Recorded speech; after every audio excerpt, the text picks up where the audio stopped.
Good evening, ladies and gentlemen. Tonight we have Mr. Yankee Marshall and Randy Reviews It. This is going to be a very informal debate between the two of them, where I act mostly as the moderator. Now, that being said, if people have questions in the comment super chats, I'll probably try to run them along the bottom, but I'm not going to interrupt the flow of conversation. So we might get to them at the end of the stream, but we're just going to let the two interlocutors at it. But before we do, how is both of your nights going so far? Good. Was that intro the whole intro? Did everybody see all that? Mm-hmm. Wow. That's the intro. My people would have left 5 seconds into that. Nobody. I don't know about that. No one would hang around that long to watch my show. They'd been like, "Well, I'm out of here." It allows people to get in while it's going live or something. It's been a habit on this show, so it's worked out all right. But yeah, so I think the opening, I'm just going to toss it to Randy. Randy is the reason that this gets put together. He's the one who wanted to set this up and use my channel as a hosting platform for it. So Randy, why don't you get it rolling, sir? Yeah. So little backstory here. About 2 years ago, actually August 9th, 2023, I created a YouTube short where I said the Sig 320 still has issues. Stop listening to people like the Yankee Marshal that don't shoot their guns. Well, of course, we've seen a bunch of Sig 320 issues in the last month especially, and it got picked up by the YouTube algorithm, and maybe one of his golems went out and grabbed it and said, "Here you go, Yankee, have a look at this." And then what he did is a video of his own where he told what's left of his subscription and viewer base to come brigade my channel and leave comments on things. So I was just amused by the comments, but also amused that he still defends the 320 as a gun that doesn't go off on its own. Of course I do, because there's never been a case of it going off on its own. I mean, is that even up for debate at this point? Yeah, like Sig's issued statements, they apologize for it. No, they didn't apologize for a gun going off on its own. You're insane. What was it? LFD did a video showing how it can go off on its own. I don't know. He didn't. He made a video about how you could possibly make it go off. He never showed any example of it ever going off on its own. Our amazing host here has also showed how his 320 could potentially detonate as well. Potentially, but does he ever shown a case of it doing it? Well, if you'd like me to jump in here, Randy, because you mentioned me, the LFD video, I believe he does at one point in that video with mismatched parts get it to go off on its. I believe that did happen. Mismatched parts forcing a gun to malfunction.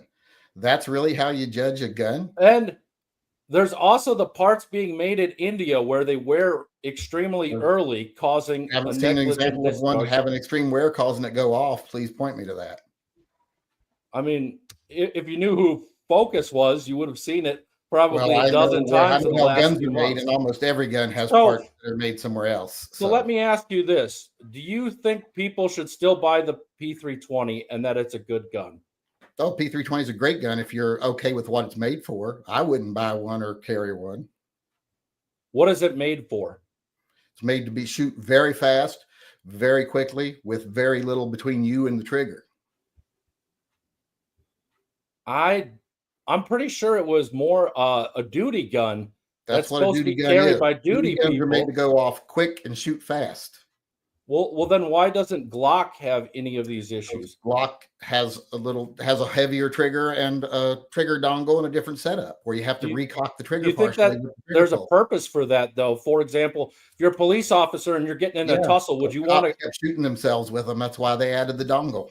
So let's talk about the Walther PDP, which has arguably a lighter trigger than the Sig, but we don't see Walther PDPs going off on a regular basis. Arguably a lighter trigger. What's the trigger weight? Like 3.25, 3.5. I've owned 3 Walthers. My Walthers don't have that trigger pull. I never have seen that listed, but cops don't use PDPs. That's the main reason why you're not seeing it. Same reason you saw it with Glock was because police were using it, military was using it. Most of them aren't well trained in the use of guns. They're giving them more gun than they can handle. Same thing with the SIGs. PDPs, as far as I know, aren't used by any I'm not saying that their triggers are actually that light, because I find that hard to believe. And two, they aren't used by police departments and military. So let's just for chance get rid of the police and the military right now with Walther. Okay. Let's talk about competition where these guns are being run around and bounced in their holsters. There's reputable companies like Achilles Heels Tactical banning Sig 320s in their classes, but they're not banning Walthers. Walthers have been running fine competitions. They're not going off on their own, but the Sig 320s have had a record of it. No, they don't have not one verified case of it. You keep saying there's a record of it. There isn't. There isn't a record of it, period, except for in the minds of some people. Put out the statement, we're sorry about this airman dying if it never happened. The airman dying, people already turned that story into something it wasn't. It was like it was sitting on a table and it just went off. The actual story was he was removing it from his holster and sitting it on a table when it went off.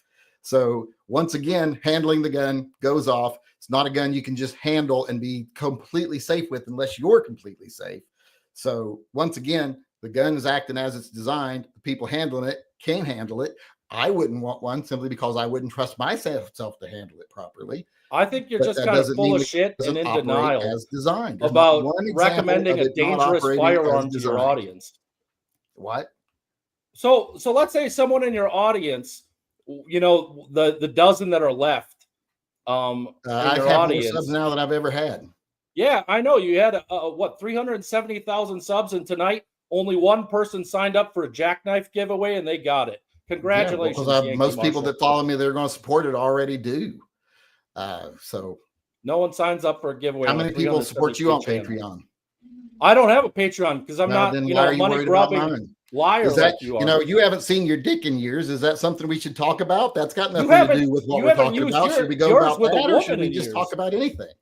I have a kid that was naturally born. Should we stick to the topic, or should we just talk about how you're so fat you can't walk up a flight of stairs? I can walk up a flight of stairs. Plenty. Yeah, try it twice and see what happens. Oh yeah. Look at this guy. I want a video of you proving. Gentlemen. So on the topic of I just have a personal question, Yankee. So you say you wouldn't, did I hear this right? That you wouldn't trust yourself to carry one? Oh God, no. I don't trust myself with striker fire guns. Okay. That's not a take I've heard very often, so that's interesting. I just don't, I'm someone that I think the best safety you can have on a gun is a heavier first pull on a trigger. That's why I like double action, single action, hammer fired guns.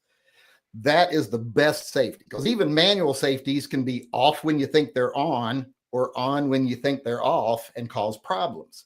So I would just rather have a double action, single action striker or hammer fired gun that has that deliberate heavy first pull, lighter second pulls, because that's what I trust myself with. That's what I grew up with. And that's what I like. I don't like Glocks, because same thing when Glocks first came around. I'm old enough to have been part of the gun community when Glocks first came around. I was already carrying in 1984. Anybody else in this room that was already carrying in 1984? Congratulations, you're old. Or is there anybody in here that's a simple yes or no question? I mean, I wasn't even born, bro. Yeah. So I was there. I remember all of the hype and all of the fear mongering and all of the attacks on Glock, how they were totally unsafe, that police departments were banning them, and Glock had to go and make a special trigger for police departments so they'd stop shooting themselves. That's why we have the Glock New York trigger. So I remember that. I sat through that and I watched a bunch of low IQ individuals run with it and make big deals out of it. And even people like that own gun shops are like, I'll never sell a fucking Glock. They're too dangerous and they're not real guns and blah, blah, blah. And I went through that. So I've been through this cycle before. And I'm seeing the same thing with the SIG, almost identical thing with the SIG. Even the lawsuits are very similar. The only thing is that SIG hasn't been accused yet of exploding when you shoot 40s through it like Glock was. I haven't seen anything. And I'm a person, I have no loyalty to SIG or no loyalty to the P320. I tell people I don't want one, don't carry one, wouldn't carry one. But I don't like people who can't think. And I don't like people who are easily manipulated and will believe extraordinary claims with little or no evidence. If someone makes an extraordinary claim like guns are going off on their own, which is very detrimental to the Second Amendment cause to actually even say that can happen. That gives people a reason to want to ban them, the reason to want to restrict them. To say that with no evidence whatsoever, no real hard evidence, just speculation and people trying to make things fail, which Bloomberg has done many tests. Would you shut the fuck up while I finish my thought? Bloomberg has done Yankee. And you have been going for a minute, so I'd like to. So I'm making a point, and if anybody can counter that point, I'd love to hear it. Yeah, this guy with all those guns on the wall, they're just showpieces. He doesn't fucking shoot that much. Ben Steger, see the ones that aren't there right now? That's because I shot him yesterday. Oh yeah, I'm sure. Along with the little Funko Pops up on the fucking counter. So what does that got to do with anything? Will you let me finish now? Well, you just seem to want to engage in things that's got nothing to do with our. Will you let me finish now? Makes me think you got nothing to say. Keep going. Keep digging yourself that fucking hole. Well, you seem like you just want to. You just seem like you have a vendetta, and you want to try to prove to everyone that you don't have a nubby little dick. But unless you drop your pants right now, you got a nubby little dick. Let's call your partner Robert in here and ask him how big yours is. Who? Robert. There's a. Well, I don't think anyone wants to talk about how big my dick is. And I don't think anybody wants to talk about that. Is that the topic? Yeah, let's. I mean, is that the topic? Is that what you wanted this guy to host a video about today? Or was it about the Sig P320? My thoughts on the 320, but you keep interrupting it with bullshit. No, you're the one that keeps bringing up outside things and things that don't got nothing to do with the 320. Is that what you want to do? Steger has made like a dozen videos in the last 2 months on the 320. Someone who's respected in the gun community who shoots and how many people have ever came in to debate me on what I said? They hear it. They see the videos. They know when I call them out. How many of them have ever stood up and tried to say something different? Oh, just because you're a contrarian, you're right? Oh, no, just because they won't defend their positions. They will not defend their positions. How many of them have actually gone on a debate and defended their position? Get punched in the face. And then I'm going to support naked bike rides and everything else.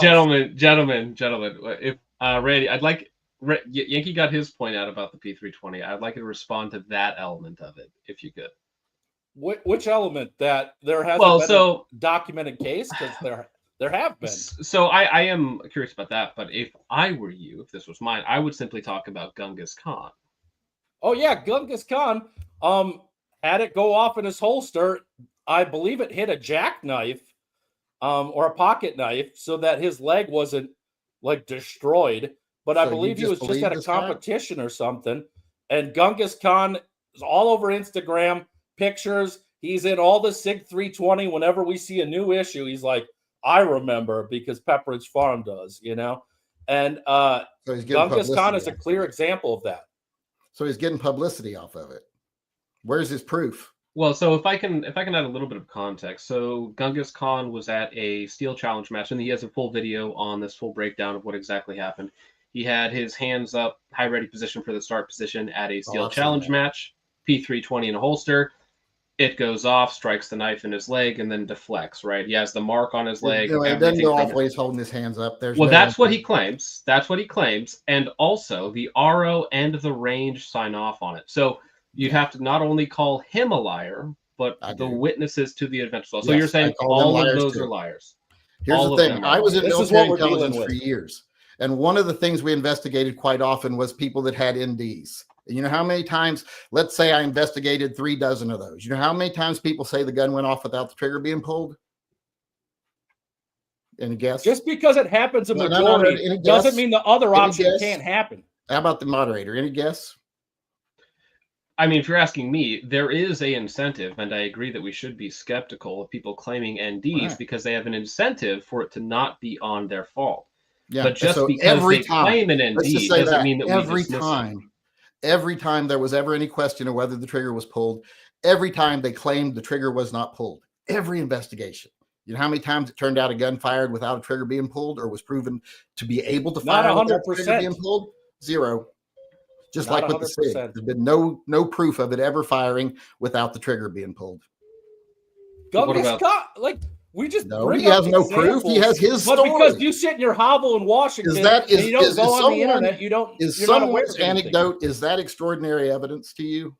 But like John said, there's a range officer, someone who is responsible for the safety of people on their range, has declared that people like this say things all the time that aren't true. They remember things that aren't true. I'm a psychologist. Believe me, I know about that. So I don't take hearsay as extraordinary evidence. Do you take hearsay as extraordinary evidence? I take video evidence. I take There's no video of it. There is no video of it. I do have eyewitness accounts. I do have a meme clip. Testicular torsion. There, it looks like it was in the front where you couldn't see, like it had hold of something. Correct, but that is again allegedly a P320 going off and shooting a man's hands on it as he's walking around and then fires the gun. Why is every video questionable? Why is there not a single video of the gun is just sitting in the holster and the guy's like, and it goes bang? So that's a false argument, and that's a false argument, because the argument is not that they take no input. The argument is that some input can get them to go off, which is consistent with the FBI report. So not input on the trigger. We're talking about with reduced sear contact and a failure. No. Because in the FBI report, they said this is all hypothetical. If the sear was not properly set, then this can happen. They weren't ever able to make that happen. But you could say that about any gun. I can say that about a 1911. I can say that if the safety had failed to make engage properly with the series 80 system, that gun could go off with the safety on. That's totally true. Right, but if you combine if you combine the theoretical possibilities with the actual reports from inspections, like the Army and the Marine Corps that's doing an engineer review, there was nothing wrong with them. Well, no, but if you remember correctly, there were some of them that were missing striker safeties, right? So improper installation from the factory. That would be an issue. If there were guns out there that were missing striker safeties and people were saying, look, my gun doesn't have the striker safety, that's a problem and that should be fixed. That's not guns going off without pulling the trigger. Even the ones without the striker safeties most likely wouldn't go off without pulling the trigger. It'd be very difficult. Even the FBI report and the Army report all say that this, and this would have to happen, and then this could maybe happen.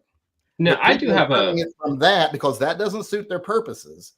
They've got this false notion in their head that there's 50 videos out there with the gun going off and nobody's even touching it. Not true. There's not one. Oh, there's been lawsuits won where the gun went off when nobody was touching it. There's not one case of that, period. And no one can produce actual evidence of that. The video you just showed, the guy's walking. I can't stand up because I got my gun on. You're good. Trouble. You're good. We get it. He's walking along doing this in front of himself with his back to the camera. Gun goes off. And what do you want to jump to? What conclusion? The gun went off on its own. Nothing there would indicate that at all. Wasn't there the video the other week where the cop was just walking to the car with stuff? You mean the one that had it in their backpack without being in a proper holster? No, it was in a holster. No, it wasn't. The official report, there's no holster found. So, I mean, you're making things out of something you think you saw. No, you're just flat out lying about things like you do on other shit on your channel. Why do you not like? Why do you not like the Sig P320? I love the X grip on it. I think it's a great grip. I mean, I don't like it because it's a dangerous firearm that has been shown on multiple cases to have a higher rate of going off on its own. No, it has a higher rate of NDs, not a higher rate of going off on its own. You're misrepresenting facts again.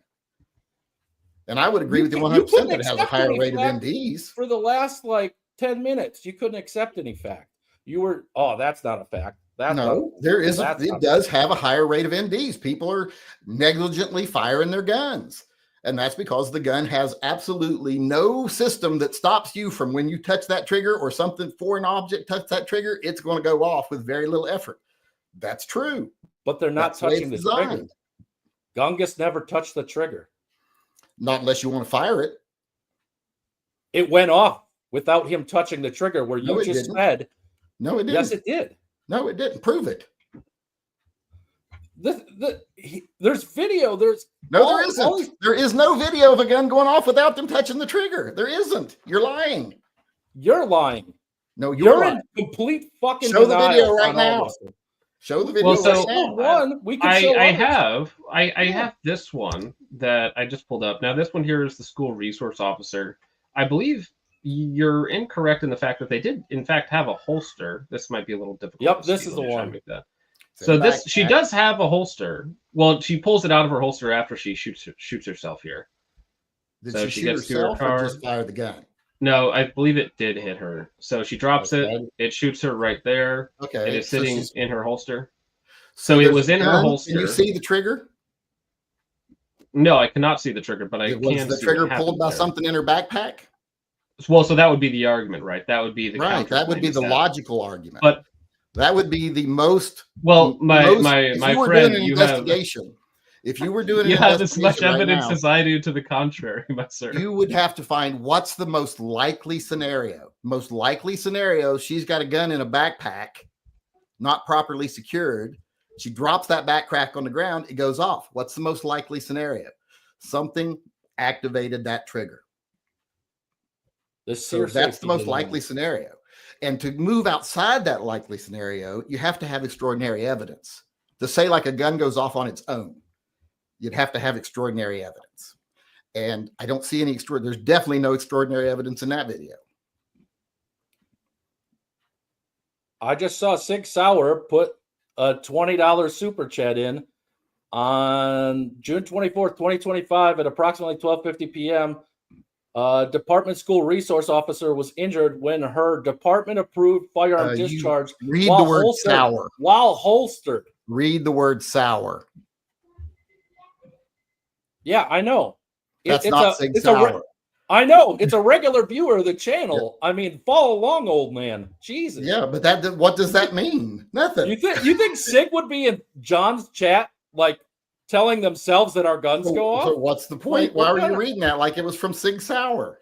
I wasn't reading it like that. It's from Sig Sauer. The look on your face told us that when I told you to read the word sour, and you went, ugh. Yeah, because I can't believe how incredibly stupid you are. No, I think you were trying to use that as evidence to mislead people when you don't have any evidence. You mislead people all the time. Name one time. Okay, let's talk about the pets and vets a little bit. All right, let's talk about it. So you have people donate to your channel, and you tell everyone that you donate all this money out of the kindness of your heart to this. Not just the kindness of my heart, but for reasons, yes. Yeah. Do you reduce your personal tax burden with the amount you write off to charity? No, because it doesn't change much. Because if that money wouldn't have come in, all I do is reduce my tax rate. All I do is reduce my tax rate back to the rate it would be if I never collected that money for charity. I don't think so. I don't think you know how taxes work or charities. Yeah, I file taxes. And do you really? Yeah. So your McDonald's job pays well enough for you to file taxes? McDonald's job. See, I love these like little personal insults you hurl. Like when I was on your from the beginning, dude. So you got to take a joke if you're going to make little comments. Yeah, let's talk about your partner Robert and how your kids are not biological. Because last time I was on your stream, you're like, "Is your son biological?"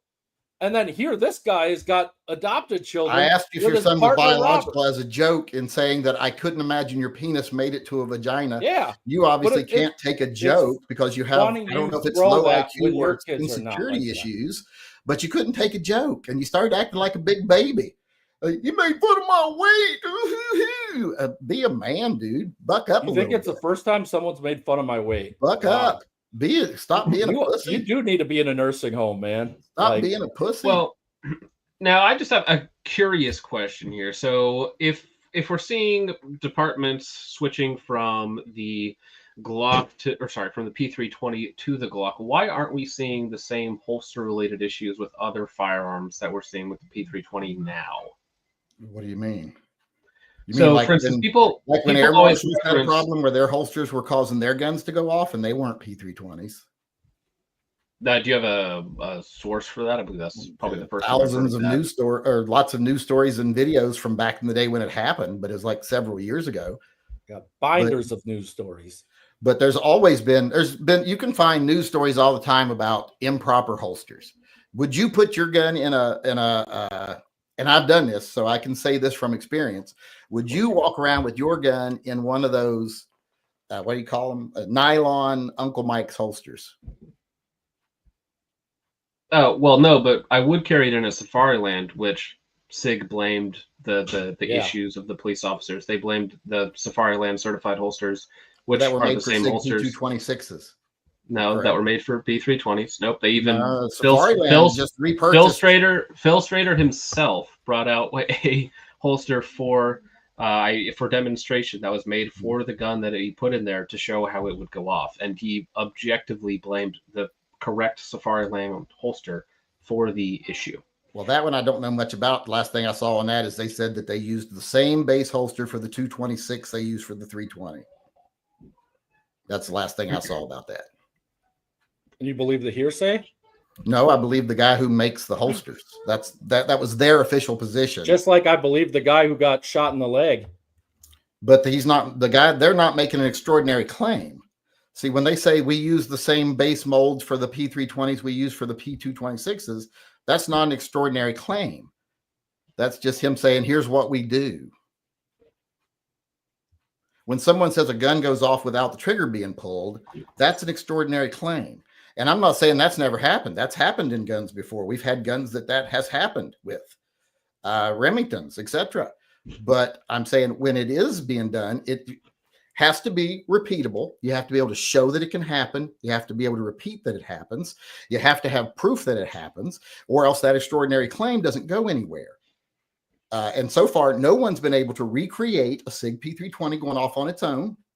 No one has been able to repeat that, and no one's shown any evidence of it. So until they do, it remains an unsupported claim.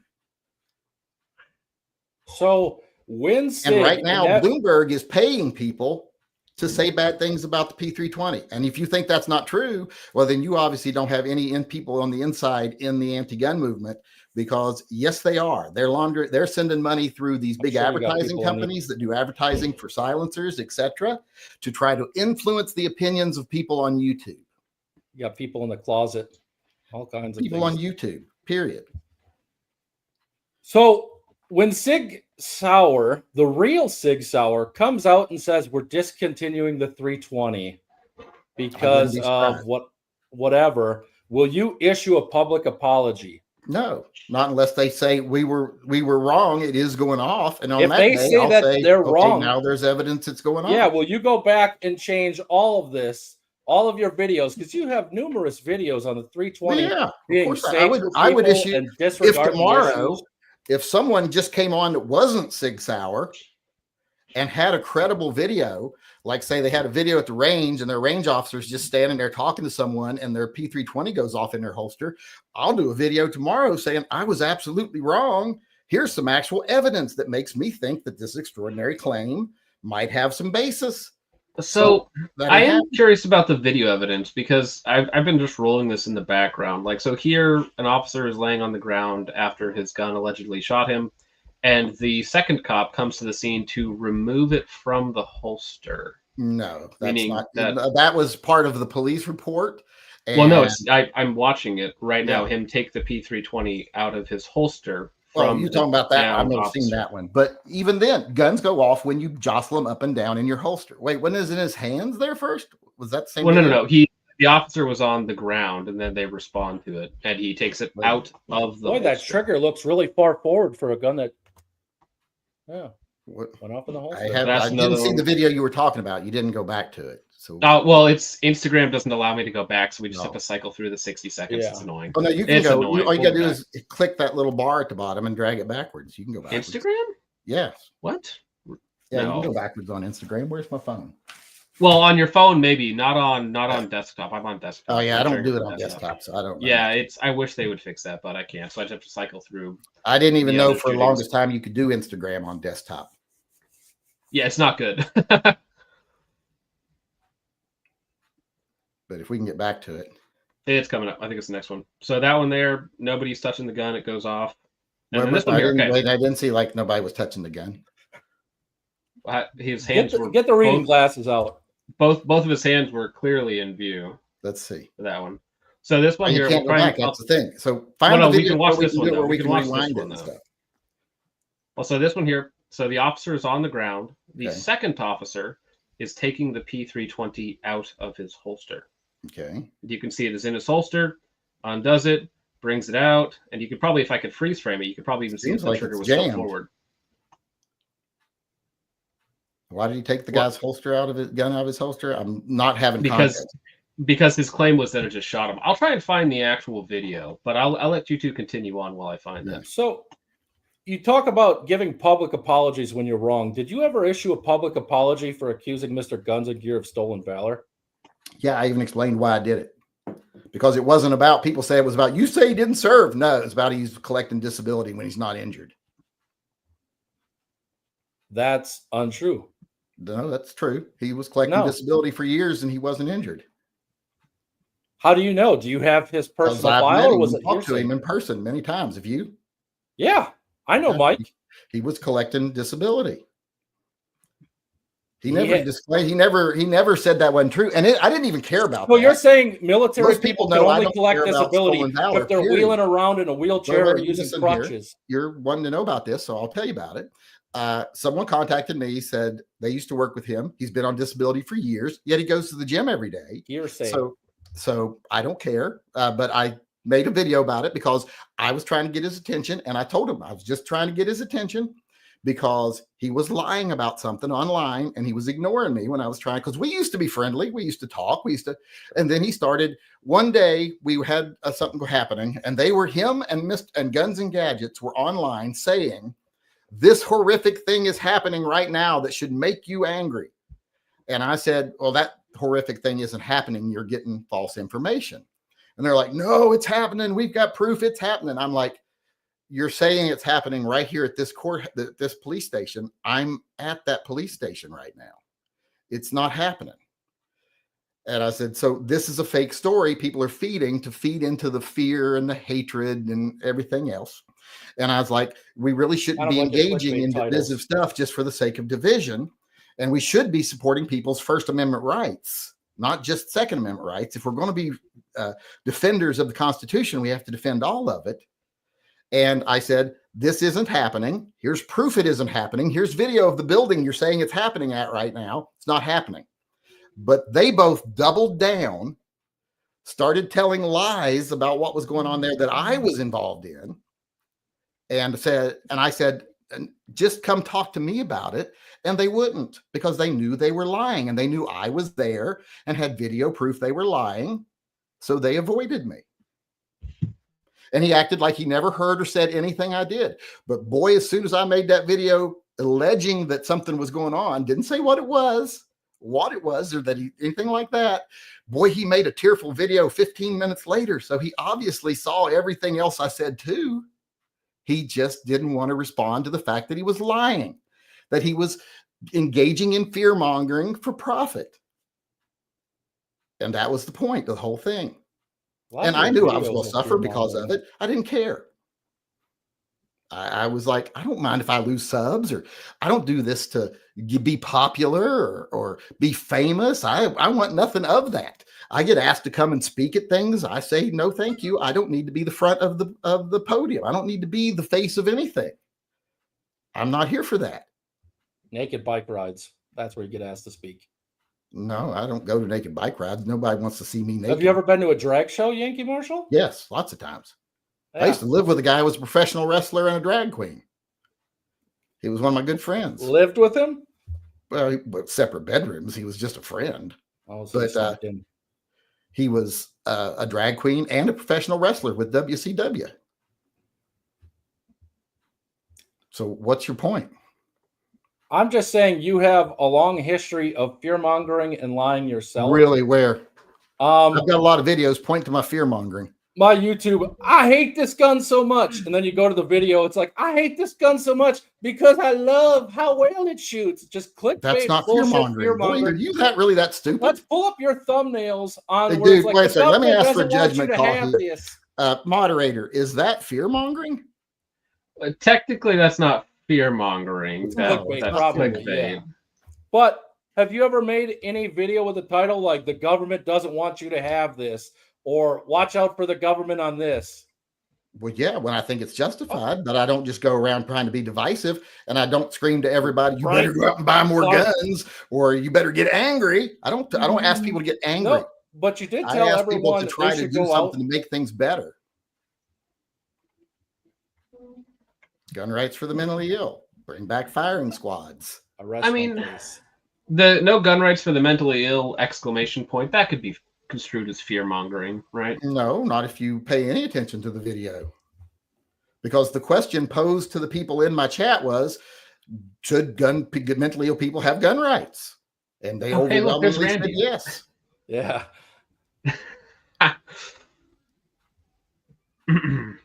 I love how this is supposed to be impartial, but you're trying really hard to try to catch me in something, even though it's not there. I'm just pulling it up for context. It was a question you brought up, man. Right, pull up his. I want to see his videos. Yeah, pull up mine. All right, 1 second. Let's see here. And bring us back. Sorry, no producer today, just me.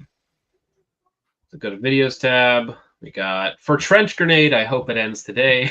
Top 10 AR-15s you should buy. Still good? Question mark. The internet lied to you. Talking about Tim Kennedy. I mean, it's pretty. I'm not gonna lie, Randy. Randy, your thumbnail game is pretty generic, man. I'm not gonna lie. It definitely is. Mine is too. I don't fault anybody for that. Mine's pretty generic, also. Yeah.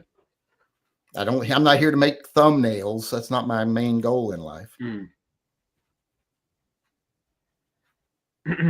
Well, if you gentlemen would like, I did pull up this article and we can kind of see the video in more detail if that works better for us. Let me pull this. No, that's not going to work. Let's do this one. Okay. Police officers How do we hear that? Country are facing friendly fire, but they have no idea when it's going to happen. It's related to a popular service pistol, the Sig Sauer P320. This LaGrange police officer nearly died when he says his P320 went off out of the blue. As I was investigating his case and obtaining body camera video, it happened again to another officer. A warning tonight, the images you are about to see may be disturbing for some viewers. Frantic moments on the night of May 9th, 2024. Still the best. I just obtained this body camera video showing first responders rushing to help LaGrange. So it's kind of hard to tell, but that is his pistol in an alien gear holster and what appears to be completely sealed. Are they allowed to use alien gear holsters? Yeah, alien gear are allowed in some police departments. It depends on your department. Yeah, they got. I got anything against alien gear. I like alien gear holsters. I have one of their level 3 holsters as well for a 17. I just don't carry inside waistband, and I consider most of their stuff inside waistband stuff. They got a duty one that's outside the waistband now. Who is bleeding out on the ground. Officer Currington was shot in the leg. You can see a brown belt. Go back. Where was he shot at there? Just underneath the holster. You can kind of, it's difficult to see the blood. Yeah, I can't really see. And I don't know where the entry, but it looks, there's the holster in the top left. And then that doesn't look like where the holster would be pointing at on his body. Depending on if he was standing, sitting, or getting out of the car, looks whatever like it's it might a little have been. In the wrong spot, like he had his hand on the holster. Wait, if you're gonna, I mean, but again, that's a claim without evidence. If you can't see the gun go off, you have to take entry wound, exit wound, stuff like that into account. Because one of the things, like I said, back in the day when we used to do investigations in the Army, people would say, my gun went off in the holster and shot me in the leg. And by the end of the investigation, we'd be saying, well, then why is in the front of your leg and going out 2 inches lower on the back? That couldn't possibly come out of your holster. So that is part of the investigation. Sure, but I'll grant your premise that he might have had his hand on the holster, but any gun should be able to be touched without going off inside of a holster.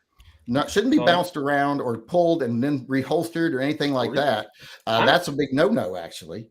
I'm pretty damn confident back in my day, Glock. duty holsters had to hold the gun stationary. It wasn't allowed to move around.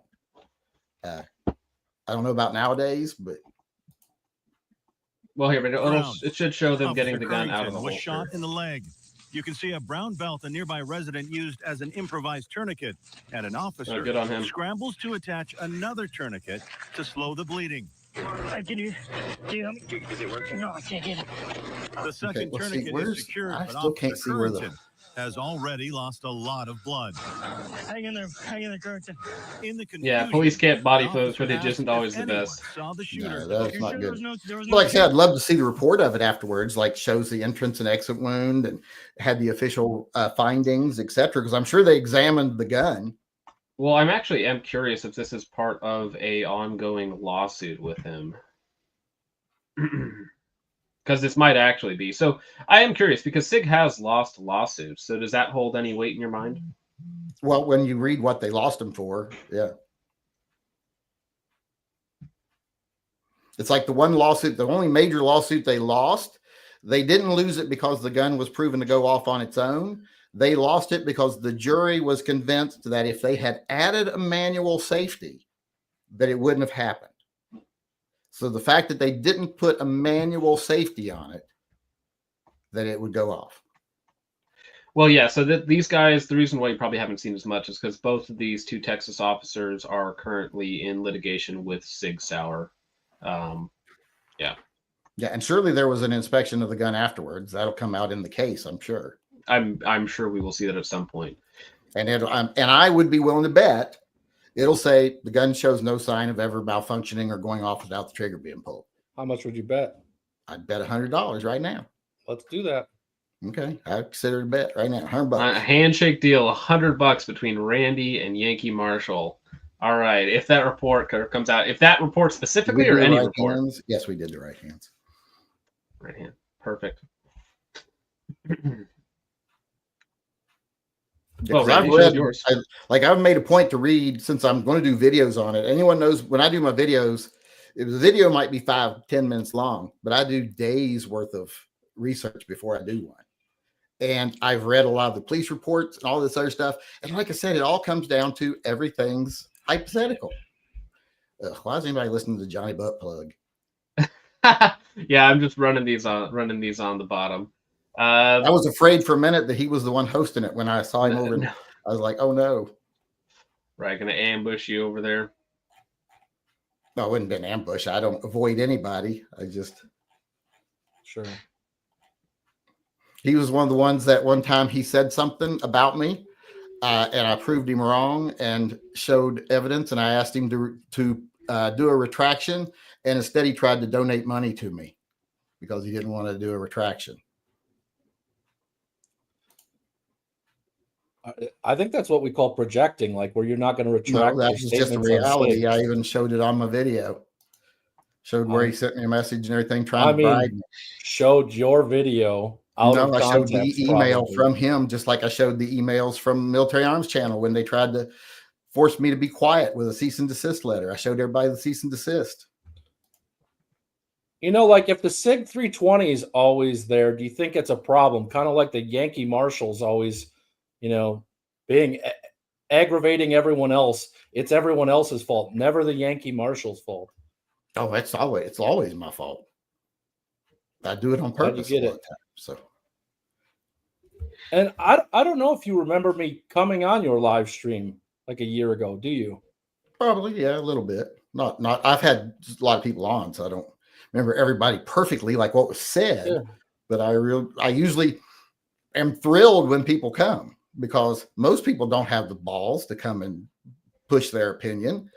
They don't have any desire to actually stand up for what they believe or anything. So I always respect, even if I think people are completely wrong and total jackasses, at least they came on the show and spoke their mind.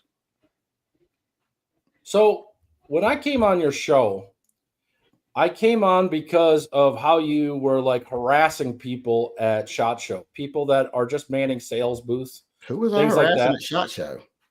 If you go back to your SHOT Show footage, I believe it was like the last time you were there, you're like, what piece of shit are you making this year? Is how you started out your conversation with people at the SHOT Show. I think I made booths. one video about Kel-Tec or High Point where I went into a booth and said, let's see what shit they're putting out this year. I wasn't talking to anybody. But on our stream, when I came on there, you defended yourself saying, I don't give a fuck about them. I can do whatever I want to them, basically. And I brought up the case that they're just working their normal day-to-day jobs, and you're being rude to them. I'm not beholden to anybody. And like I said, in that video, you're saying I was saying that to somebody. I wasn't saying that to anybody. I don't usually talk to the people at SHOT Show. I just wander around like a consumer that I am and look at stuff. I don't do interviews with the people doing the booths or any of that stuff. I just don't care to, so I don't do it. But you like openly admitted to being fine with being rude to them. I don't think I did. I think I said I'm not beholden to anybody. And this is kind of what you did is you like. Well, you've obviously remember it perfectly. So you know where the video is. Go get it and show. Well, I mean, I would, but you make like 400 videos a day where no one shows up. So you should be able to find the one you were on, right? You know what day it was. Well, no, I don't remember. It's like a year ago. Well, you seem to remember what I said. Yeah, because you asked why I had a vendetta against you. Well, so you remember or you don't remember? You Which is it? You remember stuff from that or you don't? I do remember. I don't remember the title of your shitty video. All of them are just called Yankee shooting left of center, number 98. How the fuck am I supposed to find a video? There's no picture of me on it. There's no like description of me in it. It's nearly impossible to find. But what happened in that video is kind of like this, where instead of answering things, you just interrupt and distract and deflect everything that you can. Like when I went on there, you're like, first off, I asked you the question and you started talking about my weight, which obviously I'm a fat fuck right now. I'm dealing with it, working on it. Then the next thing you asked about like my family, my children, how they were conceived, how they were born, things like that. Yeah. And so usually when people come in our chat, I don't know if you've ever been to them, or maybe it's just because you're a millennial, but the way we used to bust balls always. If you were accepting someone, balls all the time. If you were accepting someone, like you thought, hey, this guy's actually showing up, let's show him that we actually are okay with him and let's bust his balls a little bit. Younger people, for some reason, they get upset. And I apologize when younger people get upset. I do that right now. I apologize when younger people can't take ball busting. That's I can understand they don't do that very well. And I'm not changing because I'm old. And when we accept someone and we're like, hey, we're glad you're here. We're going to make you feel like you're one of us. We're going to bust your balls a little bit.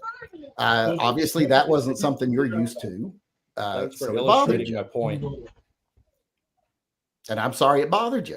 I'm sorry I did it, and I'm sorry that it bothered you. If I'd have known it would bother you, wouldn't have done it. No, you would have. No, if I'd have known it would bother you, piece of shit. So no, I would not have done it if I'd known it would bother you. We've had people come on my chat that have difficulties. They have emotional or mental difficulties. I don't bust their balls because I know that they probably won't be able to process it. And if I knew someone didn't want to do that, I have no problem with someone saying, hey, if someone before the chat started said, hey, can we not touch on this? Can we not talk about that? Well, we don't touch on it or we don't talk about it because I don't have a need to do that. Yeah, that's bullshit. No, that's true. If you don't like it, that's because you just don't like it. You have video evidence of you telling that to people? I've said that to many people. Ask people in my chat. You never said it to me. People watched. You didn't come in before the chat started. Well, if we want to bring it back to the 320, because we can call each other assholes all day. I'm fine with that. I'm not beating the allegations myself, gentlemen. Okay, there's plenty of people who can have a gripe with me about this, but I'm just curious, right? Because we have all these, reports, and you disregard the FBI report. But what about let's say the Marine Corps FBI report? I did not at all. I completely took the FBI report to heart, and how they were never able to recreate what they said was hypothetically possible. Well, I don't think that's the correct, because they were able to get primers. They did sear push tests. Yeah. You know what those are, Right. right? Well, it has to do with movement and jostling, which is going No, to you know what a sear happen. push test is, right? You go in with a foreign object and you mechanically manipulate the mechanism in a way that it would normally not be able to be manipulated. I believe their findings, I'd have to read it, but I believe their wording was something like this is consistent with real world use, bumping, jostling in this sort of environment, like Yeah, you would find with a police if officer. But I was it's consistent. Here's the thing. Let me let you know what it said in the report. It said this would be consistent with the bumping, jostling, etc. if the sear had failed. right, but So again, they had to go in and mechanically. I They go can in pull and up they pictures. mechanically cause I the can sear pull to up fail. pictures of sears that have like failed surfaces where the stuff is Yes, that can starting to happen. peel That off can the happen bone. in revolvers and anything. So that Sure, can but happen. well, so my argument is whether it's a individual parts issue or a design issue, I'm not too Do I concerned get any about of the which money one it you're making is. tonight? Someone said they want me to have a new Funko Pop. I want a new Funko Pop. I will send you a brand new or whatever it takes to get a Funko Pop. I will send it to you. Well, you already know which one I want. I don't know anything about Funko Pops, but my question was the Marine Corps. So again, allegedly they had a MP, a gate guard, have one go off in his holster with video evidence. Hasn't been released yet, unfortunately. Of course, that would make life much easier. Mhm. But in the Marine Corps engineering, they recommended a full review of the P320 and They to should no do. longer carry it with a round in the chamber. So wouldn't you think that points to them suspecting of an issue? It points to them following protocol to find out if there is an issue. And if they find evidence of an issue, I'll be the first one to say, hey, look, they found evidence of an issue. But I don't say, look, they just filed charges against let me use a real world example just as a thing. Donald Trump and Jeffrey Epstein were co-defendants in a case against a 15-year-old girl for sexual assault. Just because the district attorney decided, yes, let's launch an investigation into this, that doesn't mean that Donald Trump was guilty of molesting a 15-year-old girl. Well, maybe you spoke too soon on that one. I don't know, man. Well, I'm just saying it doesn't mean it right now. And that just means that it's a serious issue and we should check, investigate, see if it's real. That doesn't mean they're guilty. Just like that doesn't mean when they say we're going to do a test and see if the SIG is going to go off. The Army already did that. And what was the conclusion? What was their conclusion? Do you remember the Army report? I have not read that report or don't have it it off the top there's of my no mind. I'm sure no Protraband issues, would have no issues for concern. That was their final statement. No issue for concern. So I have to pull that up. Well, that was it. We discussed it in detail in my chat the other day. It was the final. Their final conclusion was no issue for concern.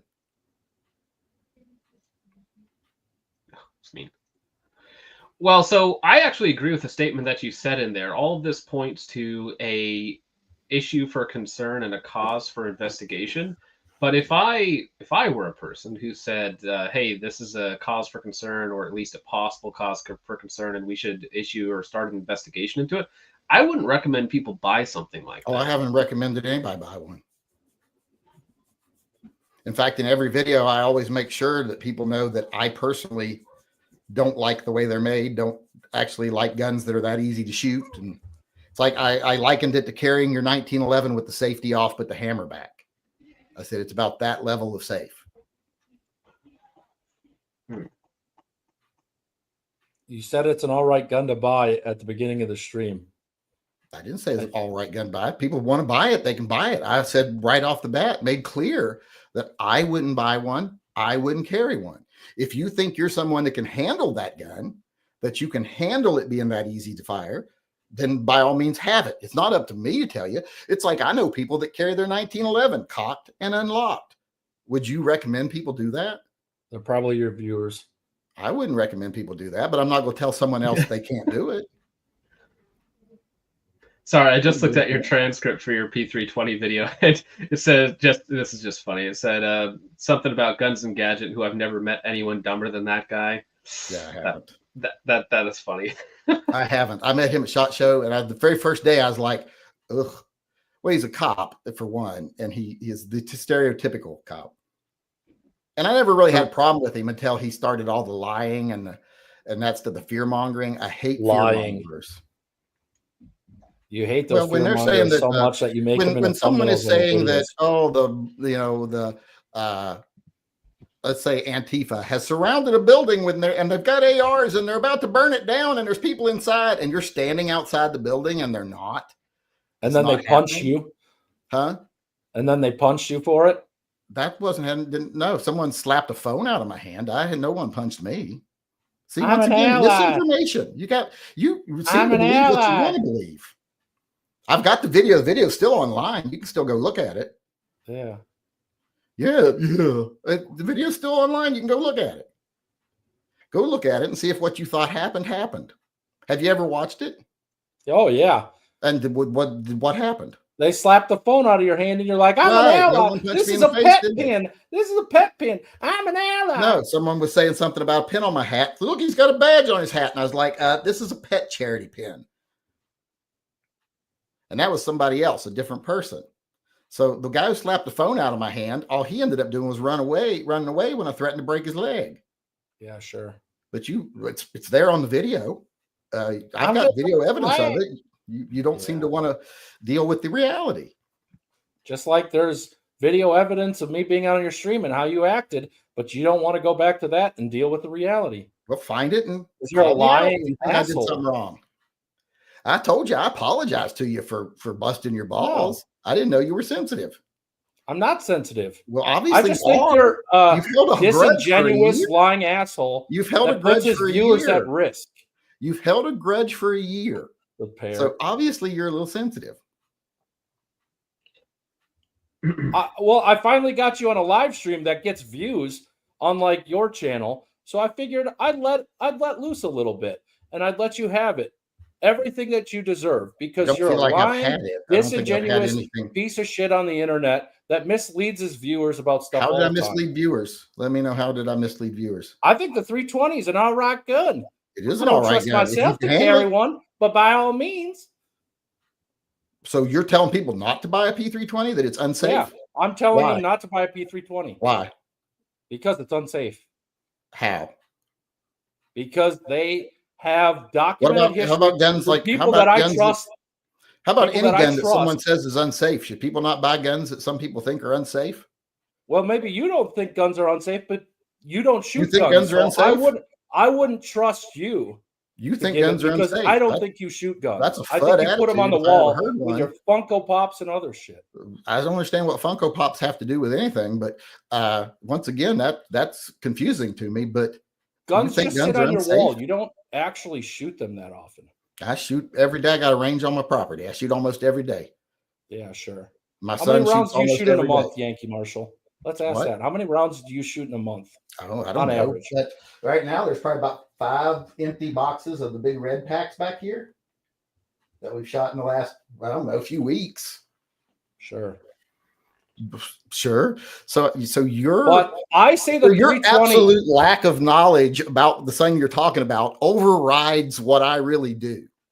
I don't think you do that. I think you're lying about that. I don't give two fucks. Just like you lie about things on your channel. I don't give two fucks what you think. So I know you don't. Maybe you should stick to talking about things you know, because what you think doesn't really work too well. I mean, if I had a history of knowing how often people shoot because of how well they talk about firearms, how well they treat, let's say, you haven't. So name one wrong thing I've said about firearms. You said that the Sig 320. Here, let me ask you a question. Do you want me to? Can I quiz you on some mechanical stuff about firearms? No. Why not? Because I'm not digging into the weeds. I'm saying that you want to talk about Funko Pops. Let's talk about guns. Let's talk about guns and how they work, the mechanics of a firearm. Let's see which one of us knows more. Oh, because you know more about the engineering of it? You just said you examine all of them on the wall. Know about guns. So if you shoot them, you'll know. Just because you know about cars doesn't mean you can fucking drive. No, but you're the one that said that if you shoot guns, you know about them. If you don't know about them, you don't shoot them. So that's your own standard that we're using here. I don't think you shoot your guns, and you're lying about it. Let's have them ask us questions about the mechanics of firearms and see who wins. Well, Mitchell Black for 50 had an interest. He wants to know your thoughts on Israel. That might be a little spicy. Oh, me? Oh, I don't mind spicy content, but Sure, go for it.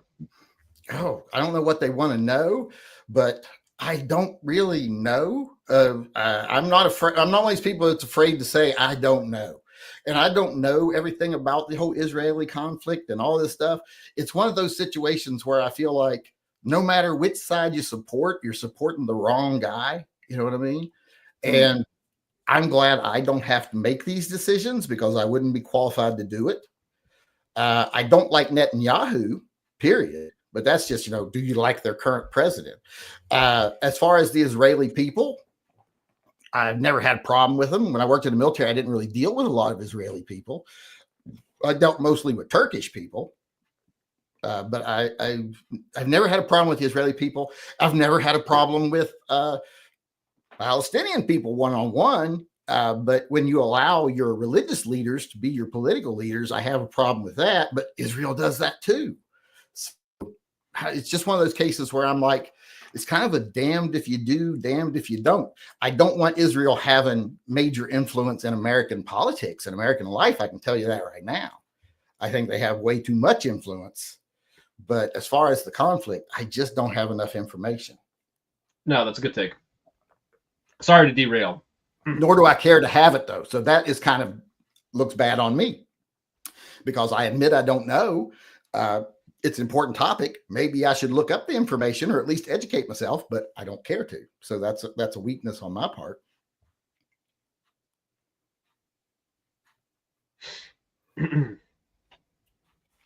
Who's Yizzy? Well, Yeezy is another gentleman we had a chat about the other day. He's kind of a nut. I wouldn't worry about him that much. Yeah. Is he extremely handsome? No. Because people said, is it? Well, he wears a mask, so we actually don't know. He might be. He might be extremely handsome. Well, then I can see the comparison, but right.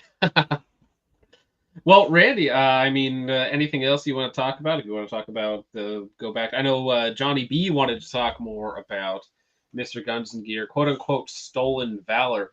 Yankee, did you ever use the term stolen valor when discussing? Or I don't know if I did or not, but I did imply as like someone contacted me about an issue with Mr. Guns and Gear and this issue. And I said, I'm not going to go into it, but someone contacted. I never said what it was. It was really someone who used to work with him, or so, I think they knew him now was the thing. And they knew he was getting disability from the military, but he was going to the gym, same gym they did every day.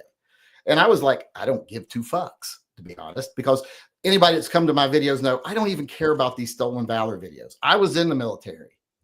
I don't think there's any necessarily defunct valor to being in the military. I don't think it means you know something about something. I don't think it means you're a better person. I just think it means you did a job. I was in the military because I lived in a shitty town in a shitty state, and I joined the military to go to college and get out. I wasn't special because I was in the military, and anybody that's ever been in the military knows it isn't the best and the brightest.